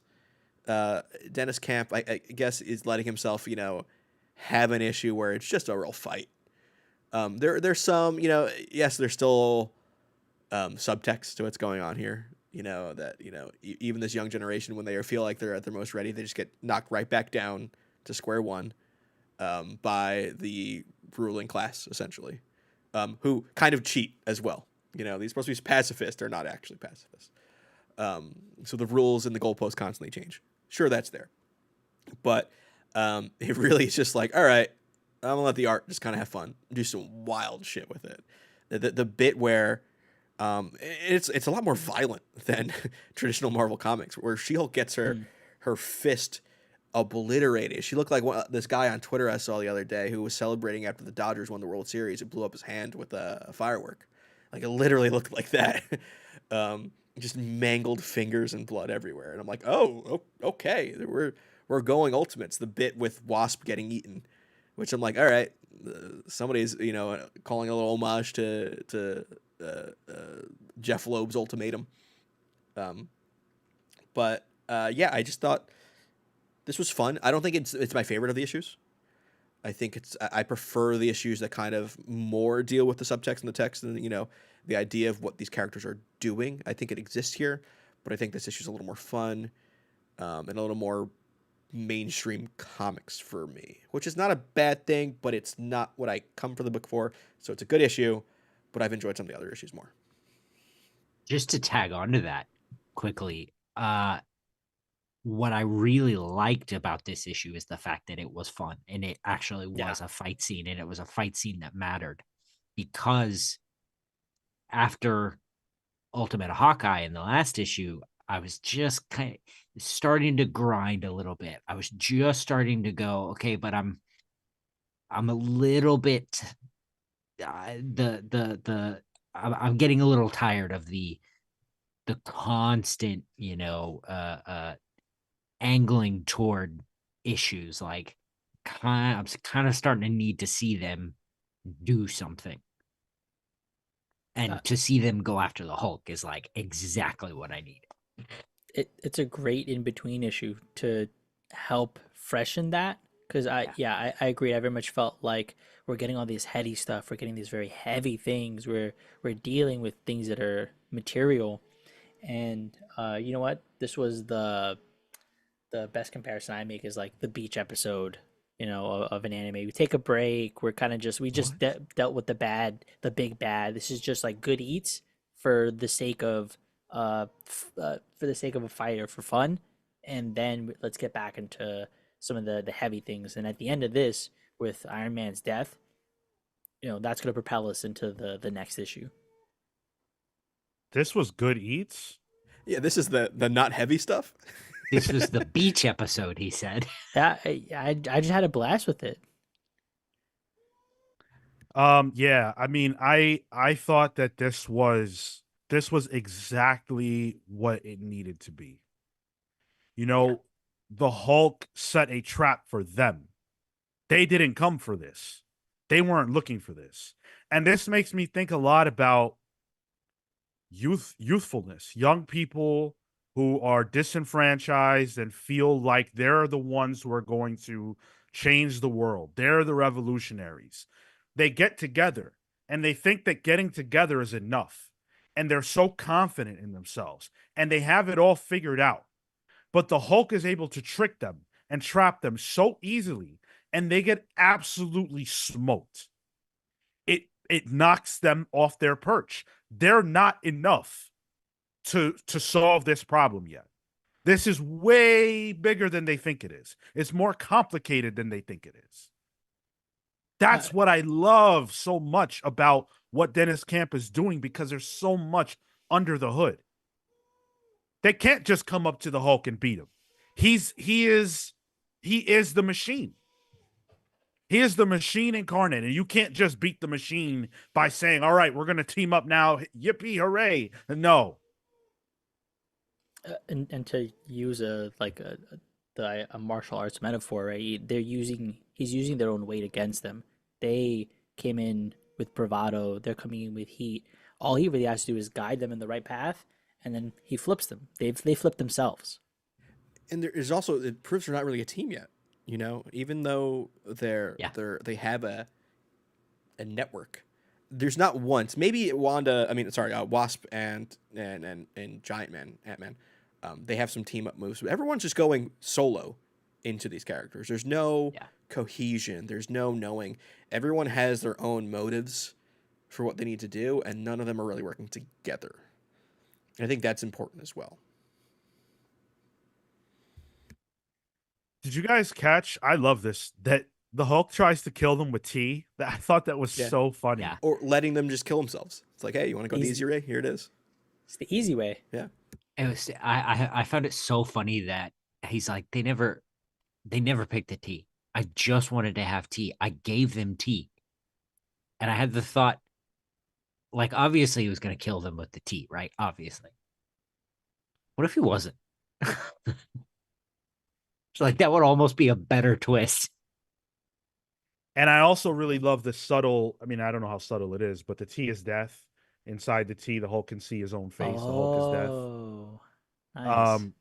There's just so much going on in these pages. I really, really, like, it's unbelievable that this comic exists. I read it twice, and on the second read, I'm just like, yo, how lucky are we that we get this? How lucky are we that we get this? I read this on Wednesday. Look, you guys know what happened on Wednesday, right? So I wasn't feeling great. And I was like, but wait, we get comics, though. We get comics that are this good, though. Did anyone else Just forget about Human Torch? I was like, where did I see Human Torch? And I was like, oh, it's a free comic book day issue. He just kind of just shows up. I'm like, oh, yeah, they were working on him. Forgot. I just, with everything we've read from Dennis Camp and then comparing it to what we just got in Absolute Superman, I think it's fair to say they're kind of trying to tackle similar things. Camp just does it so much better, and it's so much. And obviously, we'll get a few more issues under our belt for the definitive verdict, but Camp's uh singular issues are just so much more interesting in what he does and the way he does it. Each issue is something completely different. It's insane how he's been able to capitalize on the strategy of the one story a month in a way that we're not seeing in any other, certainly not any of the other Ultimate comics, but any comics anywhere. So it's I find it to be very impressive. Let's talk about the moment that I'm sure had a lot of people very concerned, which is when Fat Cobra snatches the wasp out of the sky and eats her. Of course, that being a reference to the Blob eating the wasp from Ultimatum. And I was like, okay, she's not going to get eaten. It's fine. Yeah. They're just referencing that. And then she gets eaten. And I was like, well, what the fuck? No, that can't happen. Then I was like, okay, so they're going to die here and they're going to use the Immortus engine to go back in time and save them all. So when she pops out of this motherfucker's body, she went normal size and pops out of his body and he explodes. Like, dude, why isn't this Red Band? Red Band what? Right. Red Band what? They red banded Wolverine getting his body back, like regenerating his body. Okay, but I can't even show you this panel. I can't show you this panel on YouTube of the Wasp just coming through Fat Cobra's body and leaving a disgusting bloody pile. And the sound effect too, it's splurge, and it's kind of like it's in an arc shape too, kind of like a framing the Wasp as she like almost Cronenbergian chest bursts out of the sky. It's gross. And the same when the Hulk rips off She-Hulk's hand. Brutal. It's so graphic. Like Red Band's got nothing on the Ultimate Universe. Yeah, if you thought it was hyperbole when we were talking about Red Band on the show this past week, and I said I've seen other books that are just as gruesome. I'm holding one right now. This is more, I would argue this is more gruesome than Wolverine Revenge #3. Yeah. Yeah. And I like that we're getting that. Like it's setting stakes and expectation because it means that we can get to this degree of violence, and that's worrisome for characters down the line and for characters in this universe that they could be hurt to this degree. Right. And we see, speaking of hurt, Dr. Doom uses the Immortus engine, I presume, to teleport them out of that situation, to get them away from that fight, because they clearly lost. No one was a match for the Hulk. And they teleport, and She-Hulk says that Iron Man or Iron Lad is already dead. And we see him get crushed, what appears like getting crushed by the Hulk. He was getting his ass beat on. I don't buy that he's dead. Maybe he's, I don't know. I don't feel like he's dead. That just feels like a, end of issue thing. But it could also be that they're going to have to find a way to go back and prevent this from happening. But aren't they already supposed to not be using the Immortus engine? I think Reed can only use it once for time travel, and that's what's stopping him. I think there is a limitation there that he can use it, but he has to be very specific if he decides to do it. Because they used did they use it to get there? No, they don't see. They used magic to bring him to Kunlun. That it was not their objective to face the Hulk. They were just trying to save some people. They got tricked into facing Hulk. Okay. Yeah. I want him to be dead.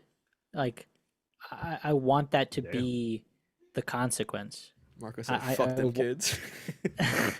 I want that to be the burden. I want it to be like this is what happens if you're going to fight the fight. This is a reality, and I want to see them deal with that. I think that's going to be really interesting, and I think Camp can do a really good job of getting into the psyche of these characters and how it affects them. The same way that he did with Doom, with the Reed here. Like I think if this happens, sure, maybe they'll find a way to bring him back or something. But in the meantime, have it have it be heavy. Yeah, a There's couple way issues where there's weight. Yeah.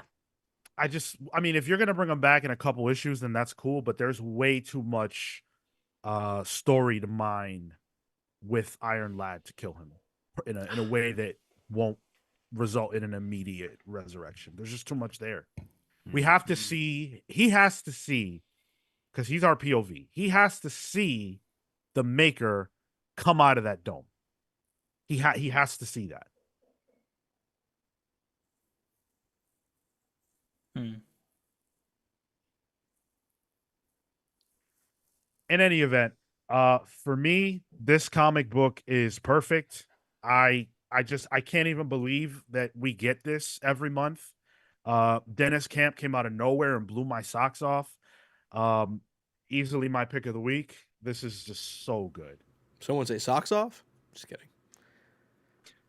Wow. Tyler, was this your pick? My pick was Absolute Superman, but this was a close second.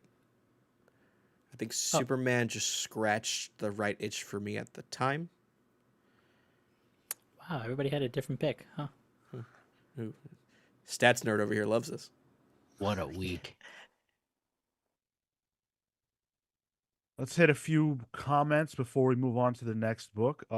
Cole says they hinted that Tony will be Kang in Ultimate Invasion. Tony stressed they can't use time travel in issue 4. He prevents Doom from using it to save the Fantastic Four, but they'll use it to save Tony, the drama. Yeah, that sounds right. If the limitation is time travel, they have to use it to resurrect Tony, so they're gonna do that, and then he's gonna be pissed that they did that, and that'll create a deeper schism between Doom and Tony that will eventually inevitably lead to Tony being Kang and Doom being Reed or Doom. Either way, Doom. lots of stuff being seeded. Yeah. It's kind of funny how, like, out of all the characters, we know the least about Thor and Sif still. That's still a big unknown. Like, do we know why Thor's in prison? I don't remember if we know, but I think if there were to be a criticism, it would be that after a character's like capture issue, if you could think about Pokemon, like after they were added to the roster, we don't really like hear much about them. And so that's something that Camp is going to have to overcome. I'm not bothered by it because what's happening in the immediate moment is so interesting. But the downside of the one story a month is that you have to hyper focus on what that story is because it has to begin and end in the same issue. Some of the discourse I've seen online too about this is that, like, all this shit is happening in Ultimates, and Spider-Man's just hanging out with his family in New York. Like, what's he doing? Having a good old time. He's helping his uncle come up with a newspaper. He's not even doing anything in his own book. Yeah. He's about the third person down from people that are doing shit in his own comic book. So, for everybody who says Ultimate Spider-Man is the best Marvel comic, you gotta be able to answer to that one. Comic book history says something I want to bring up. Ultimates and the characters in the Ultimates are only in the Ultimates. Absolute Justice League has to look at that and decide how do they do it. Even OG Ultimates only exist in the Ultimates team. I think it'll drag down the Absolute Universe if Batman, Superman, Wonder Woman have their titles, but another writer is doing them in Absolute Justice League. I mean, we don't even know that we're getting an Absolute Justice League. Yeah, and I don't think that it's requisite to have one of the writers writing the main books write them. I also don't think it would hamper things if some amount of these characters also had their own stories. I don't like if there was a Ultimate Thor book, for example, I think that would just solve the problem that Tyler talked about rather than exacerbate any other issue. Because he's not really receiving play. So Yeah. I don't think either universe has a problem with that. Emily, the goaltending drummer, says the only limitation to the Immortus engine is they can't go farther than a specific amount of time. Oh. Is that the year? They can't do a year. No, they would have to go farther because it's Oh, still, isn't it still like 12 months or something until the maker? 13. Man, Yeah. this wibbly So wobbly timey wimey shit with this stuff. so they have to go farther than that. I'm not sure. But Emily also says, I know that it wouldn't matter much, but that would feel like a paradox in response to comic book history. If Tony is saved before his death, how can he be dead to spur them using time travel to save him? Time travel. Yeah, this is where I get cross-eyed. Yeah. I don't like it. I don't Data want to. paradox. I don't. Yeah, I don't want to armchair physicist this. Comics. Yeah, it's comics. I don't see the problem. I don't even see the problem. I think if they go back in time to save him, then they went back in time and saved him. Right? Style so serious says is Sif Thor's probation officer. That's kind of the dynamic I feel. Like a probation officer that you'll eventually kiss. It's a little spicy. All right, let's get into our last book, Aliens versus Avengers. This was a $7.99 comic book. That's a movie Just thought you ticket. should all know that. This is written by Jonathan Hickman, with art by Asad Rabich, colors by Ive Zvorcina, letters by Corey Pettit. We spent a bit of time getting the origin of the individuals who I think are the android guys David that, 8. huh? David 8, I Mm. think is his name. And they're the ones who have essentially, made the world shit. And they brought the Wayland Yutani Corporation here from a whole other universe, from what I could ascertain. And their strategy of bringing these aliens has been very effective. Um, all but a few of Earth's mightiest are dead. And the ones that are left are trying to figure out, what do we do next? And they've kind of decided, we're out of here. We're leaving Earth. We're going to go somewhere else because things are so bad that, we're sort of accepting defeat. The X-Men already left. They're on Mars. So it's time for the Avengers to go pick a new world. Earth is no longer an Avengers world. It's an aliens world. And but not everybody is willing to abandon the Earth. And that is really the conflict and idea of this issue. What did you guys make of it? Pick of the week, baby. Um, so much fun, and this is a space where I love seeing Hickman just play with like heady sci-fi concepts. The idea that he's also touching on the multiverses, really unifying the alien world with the Marvel universe by using tropes and using ideas that exist there to further the agenda of these villains, I think is really smart and super effective to again just make this a comic that doesn't feel like it's Alien versus Avengers as much as it is that's the title, not smashing of two entities. It feels organic, and I really appreciated that.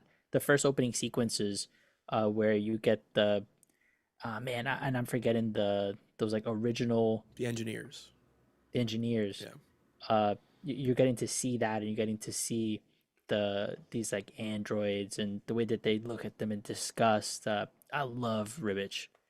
His facial construction, the way he's able to emote with the body, is all incredible. And I think the through line here of the last stand for these villains is it's great. It's just it's a good angle for all of this. I feel the stakes. I feel the weight of the decisions that are being made when Bruce jumps out of the ship, knowing he's not coming back, telling him to go, and it's a page turn.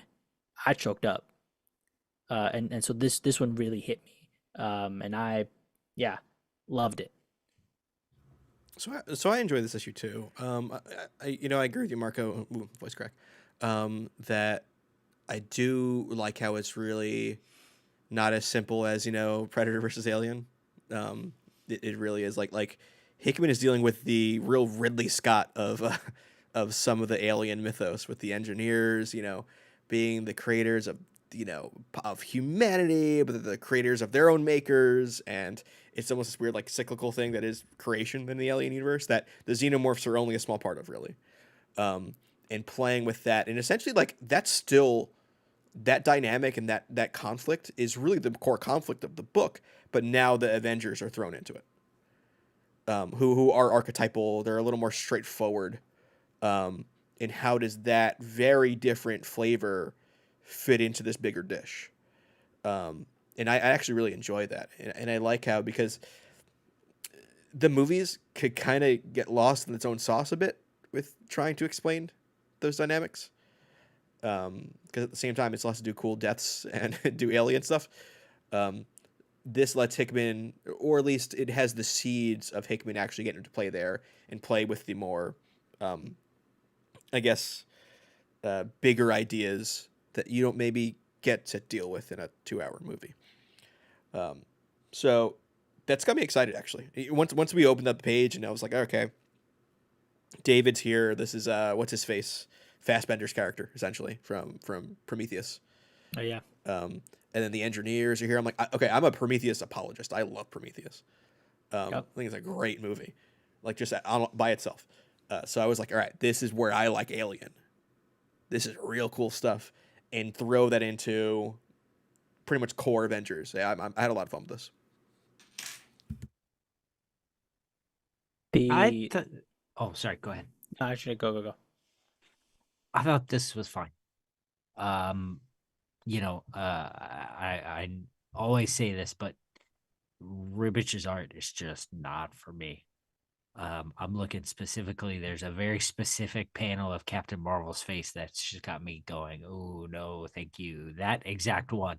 But then when you look down at the Hulk when he drops to rescue Captain America and he's ripping apart the aliens, I'm just like, but also like look at that muscular structure. It's just like, boy, for me, it's a real flip of the coin.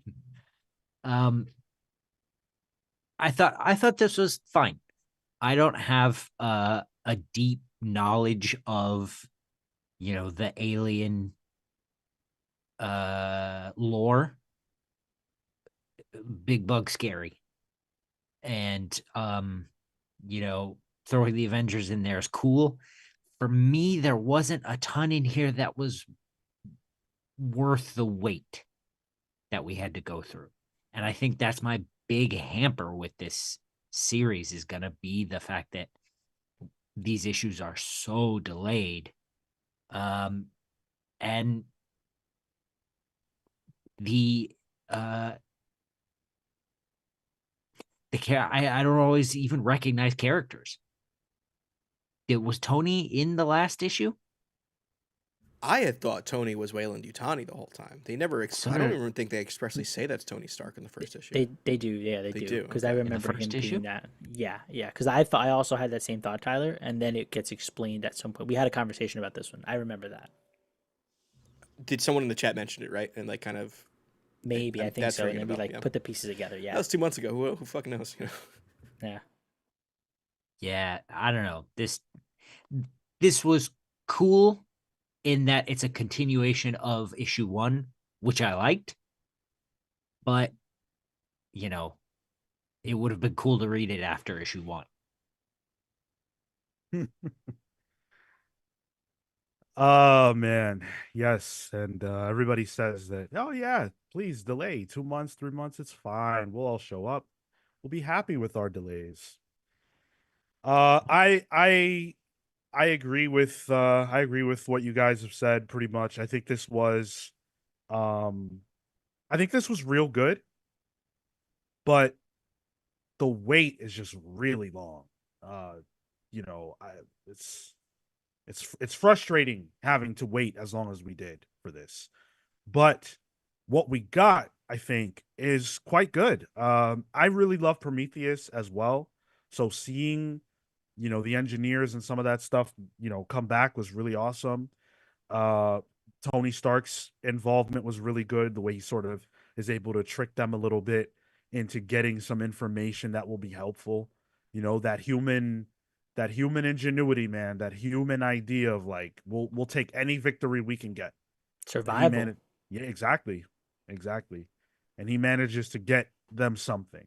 But boy, oh boy, for me, the best part of this issue is Captain America and the Hulk just being as defiant as all hell and saying, you know what? If Earth is going down, then we're going down with her. Screw that. And they die fighting, or presumably they die. Um, and that just feels so right to me for those characters. It was hard to see the Avengers just leave like that. Like, is this them? I I was struggling a little bit with that, but this is them older. They're seasoned and they're seasoned in a different way. Like now the because Cap comes out, right, and it's like, no man left behind. But what is the long term, like? How does that need to leave and need to stick around supersede the tactics of what Tony's trying to put down? And I think it's a heavy burden that they've had to deal with those kinds of heavy decisions already. That for me, it made it feel like the world was more fleshed out because they've done this before. They've had to do this before. There's nobody left, so of course they've seen other people die. Last issue, more of their people have died, so there's already that weight to it. That is a couple hundred people going to make a difference if Tony has a plan. The one, this is a book about aliens versus the Avengers, like xenomorphs. But the bit that I really liked in this issue was the boardroom scene with Tony and David, when the Wayland is, kind of buying out Stark Industries essentially, and then Avengers Tower, you can see the crane taking the Avengers logo off. Um, in that one bit where like David is realizing Tony is probably more up to snuff on his plans than he realized, and he lashes out, which is classic to the character. But there's that one bit where he says, the quote was, "Death from a bullet before you ever even understood the idea of a gun." I was like, these guys are Ooh. screwed from the beginning, you know. Uh, Yeah, it's it's all part of the plan, man. it's good stuff. Man, Hickman should write So an alien much, movie. so much tremendous dialogue in this book. Yeah, Wow, meaty. Is this book making me want Hickman to go to the film industry instead? man. Um, yeah, I mean, I agree with some of the criticisms that maybe there's not enough story.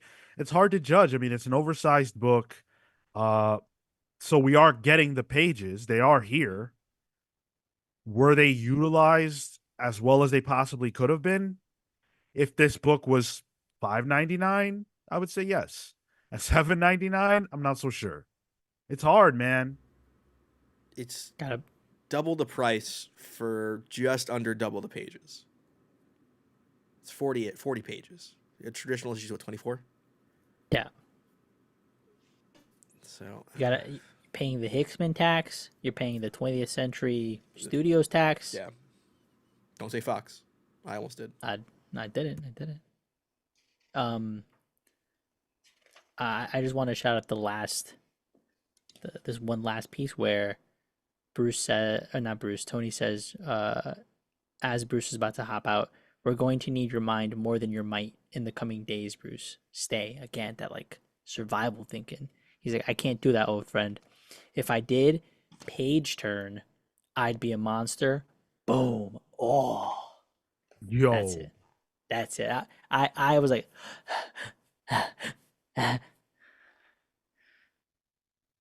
bro.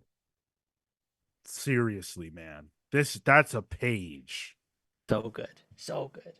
Love this book. Yeah. Easy pull. Easy pull. And I'll even give it 2 green flags, but the price is just brutal. Um I that's I don't know. It's kind of unacceptable. But I But it's paid it. damn good. But it's good. I paid it. It's good. Gonna pay it next issue. I am. Yeah. What is that? Oh, it's a. Oh shit! What does it say on my forehead? Dumbass. Oh no! Get it off! No. Marco, why would you let someone brand you that way? I branded myself that way, dude.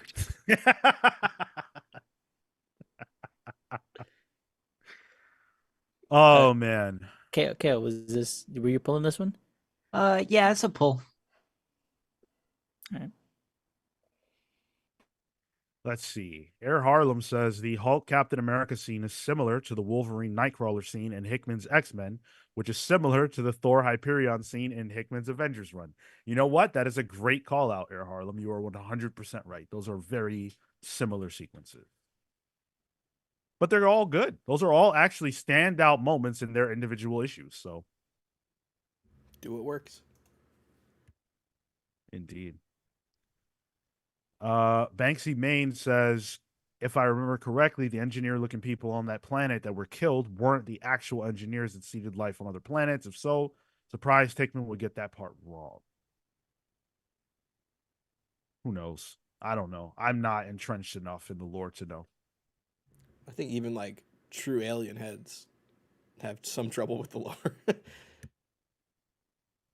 Seriously. That's a complicated world. So we got through the books. We did it. We got through the books. We've only got one thing left to do, and that is, of course, Sean Stack.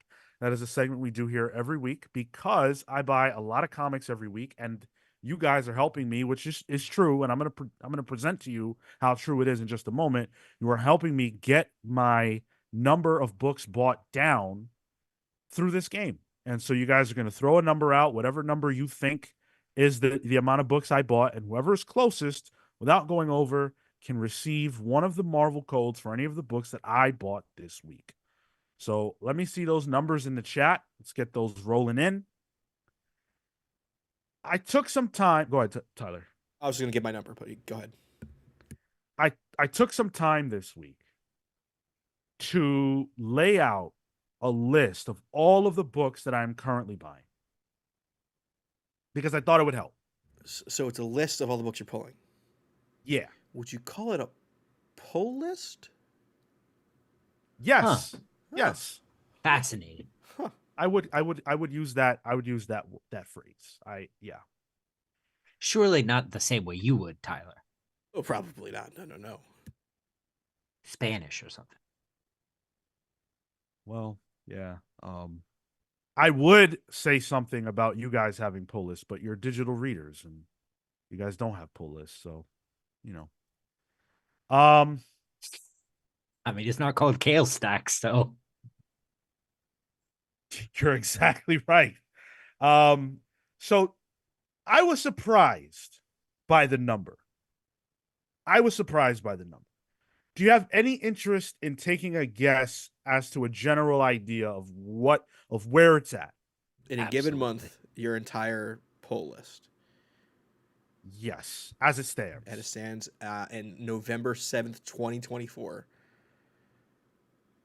I should also say it's not necessarily a given month. It's just whatever, like the totality of the books whenever they release. Like AVA's on there. Okay. Don't know when that's coming out. Got it.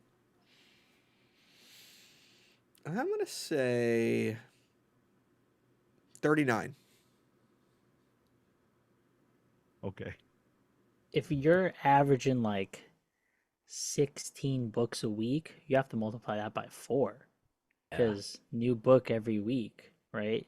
So I'm gonna say, what even is that? I'm gonna say like 60. That's where I'm at. I'm thinking like 65, 70.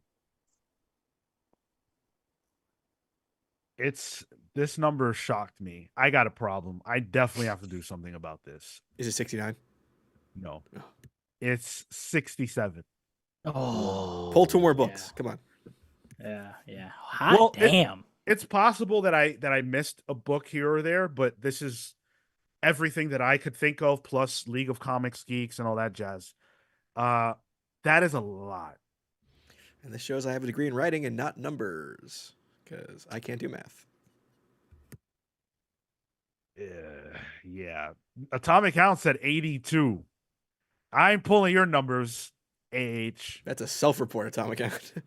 You're in a different league than me. You probably Atomic Hound probably buys every DC book in a week. So when they're giving away these cards, do they give you double? Because there were eight DC books out this week, I think, and I bought a certain amount, and they only gave me one card. They should be giving you two at your LCS. I think his LCS gives him a key. They should give him that too. We know it's cool. Just leave the money on the counter. The stock's there Tuesday night. Check it out. We'll see you next week. But I want to cut some books.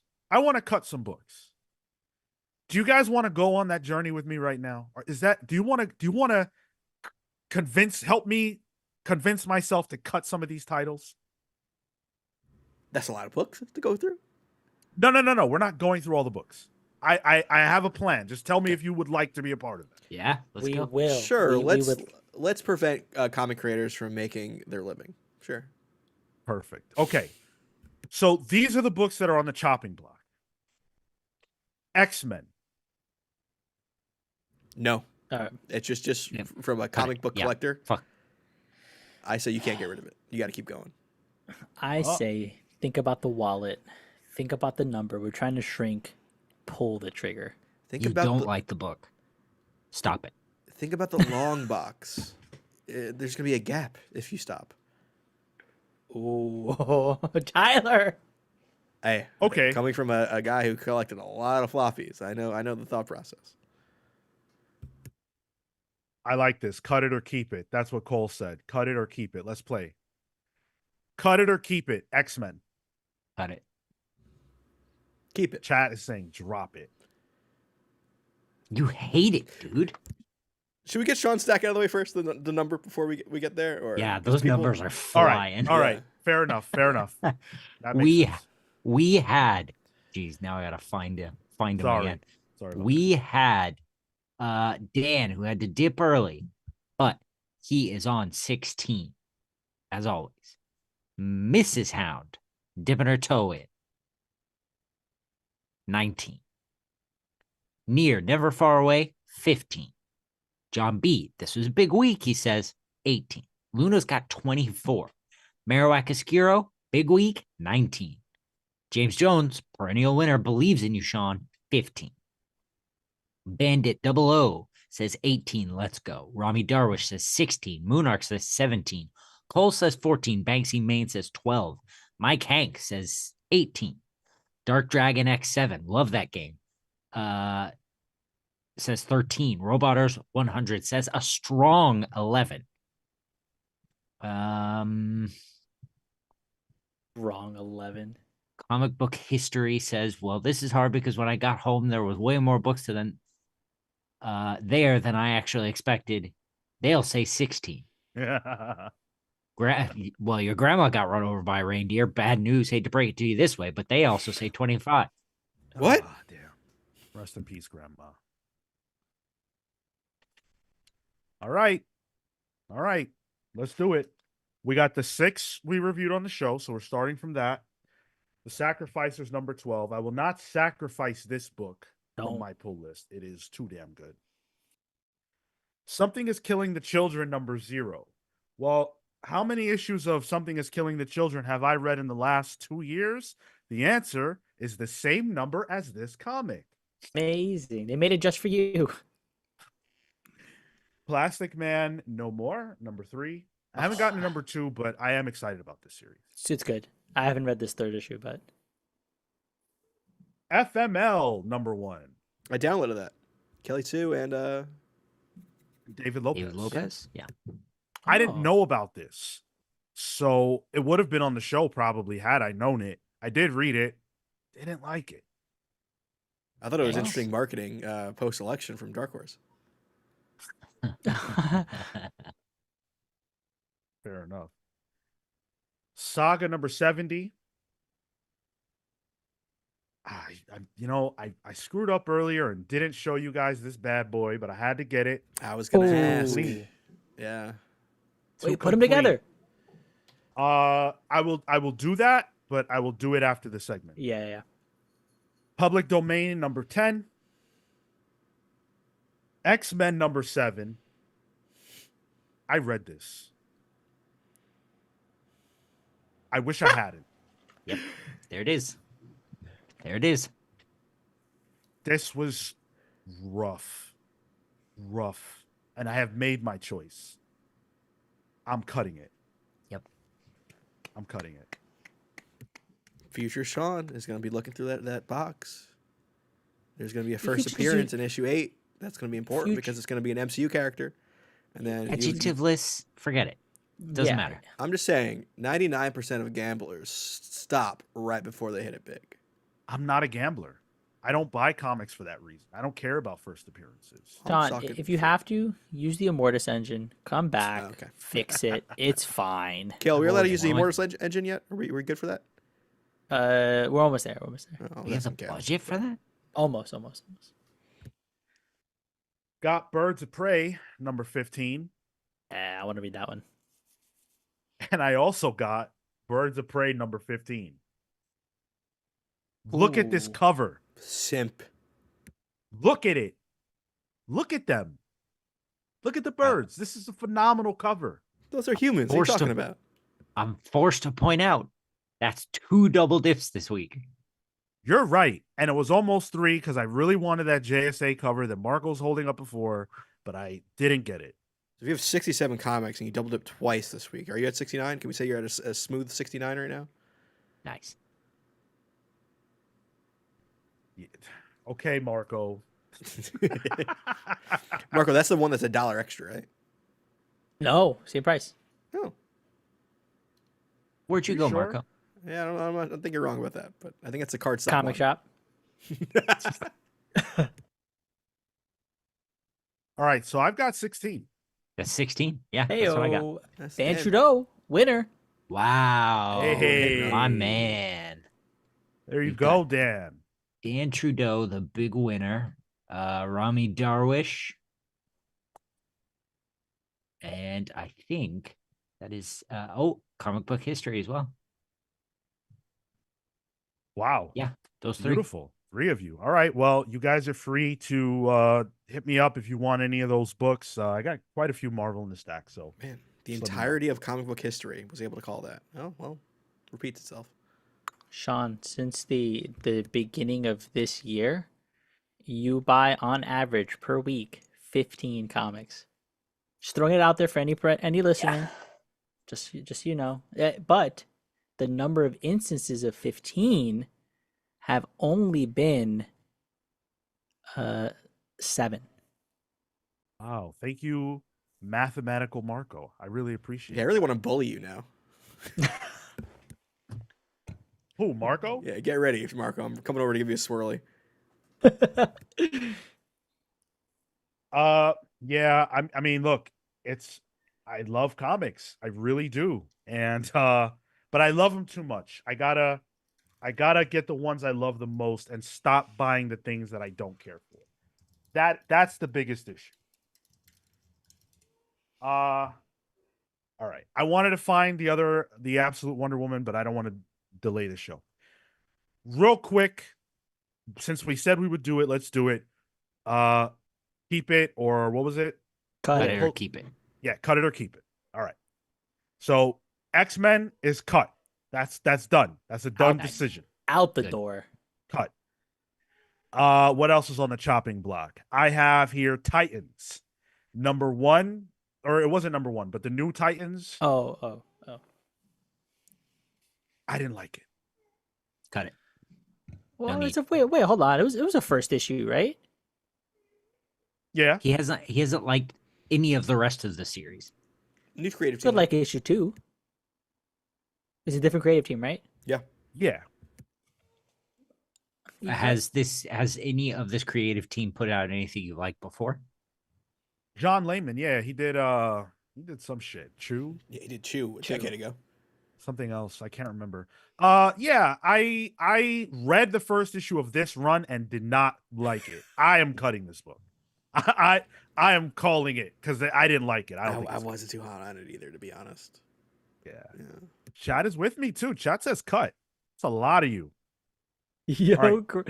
grandma got run over by a ranger. Said, "Bro, I changed my name for the memes and gotta wait 14 days to change it back." That's what you get. That's what you who get. who are you originally? Incredible. Damn, dude. Um, okay, so that's 2 cut. This is good. This is progress already. FML, the book I just talked about, I didn't love it. I'm cutting it. I'm gonna cut it. That's what number 1 is for.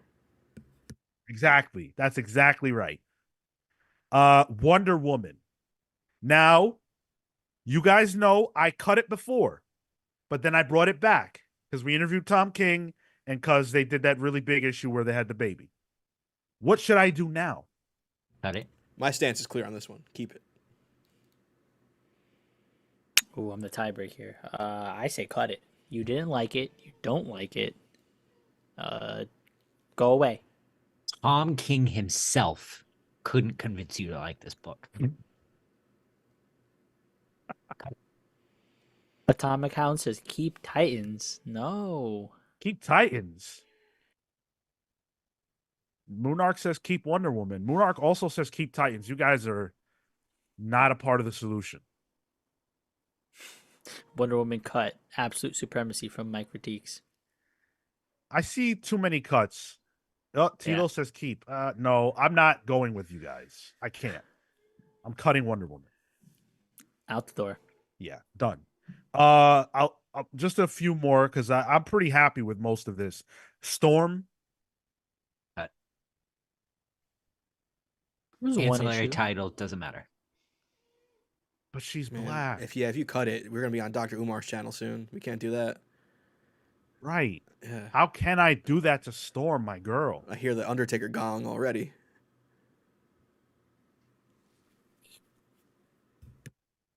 No, Chad, do it. Do it for do the I kids. cut Storm? Keep. Am I a part of the problem if I cut Storm? Yeah. Sorry, was that a rhetorical question? No. But also, like, Storm is also part of the problem. For real. Wow, white man blaming the black woman. Damn. Wow. It's almost like there was a nationwide issue that just echoed that. Ooh, boy, not your nation. Well, Yikes. Comics are Comics. dope says do what I do. Cut it, never mention it on the show again, but secretly buy it every month. Hey man, I did that with Joker for a while. what are you talking about? Hey, your cousin. my Whoa. cousin. I was reading no. it through my cousin who was buying it. Yeah, Right. Yeah, he'd lend you the issues. Little Damn, grimy. Exactly. Help me on Storm. James Jones says Storm keep. Jack says keep Storm. Silhouette says keep. Tilo says keep. Atomic Hound says cut. Luna, see Luna with an actual good thought, a good question says, did you like Storm? Marco, did he pass your poll on Storm? Look at your stats. Oh yeah. I didn't care for it too much. I don't think you did. No, I didn't. Control And F. it goes against like your entire principle for the X-Men.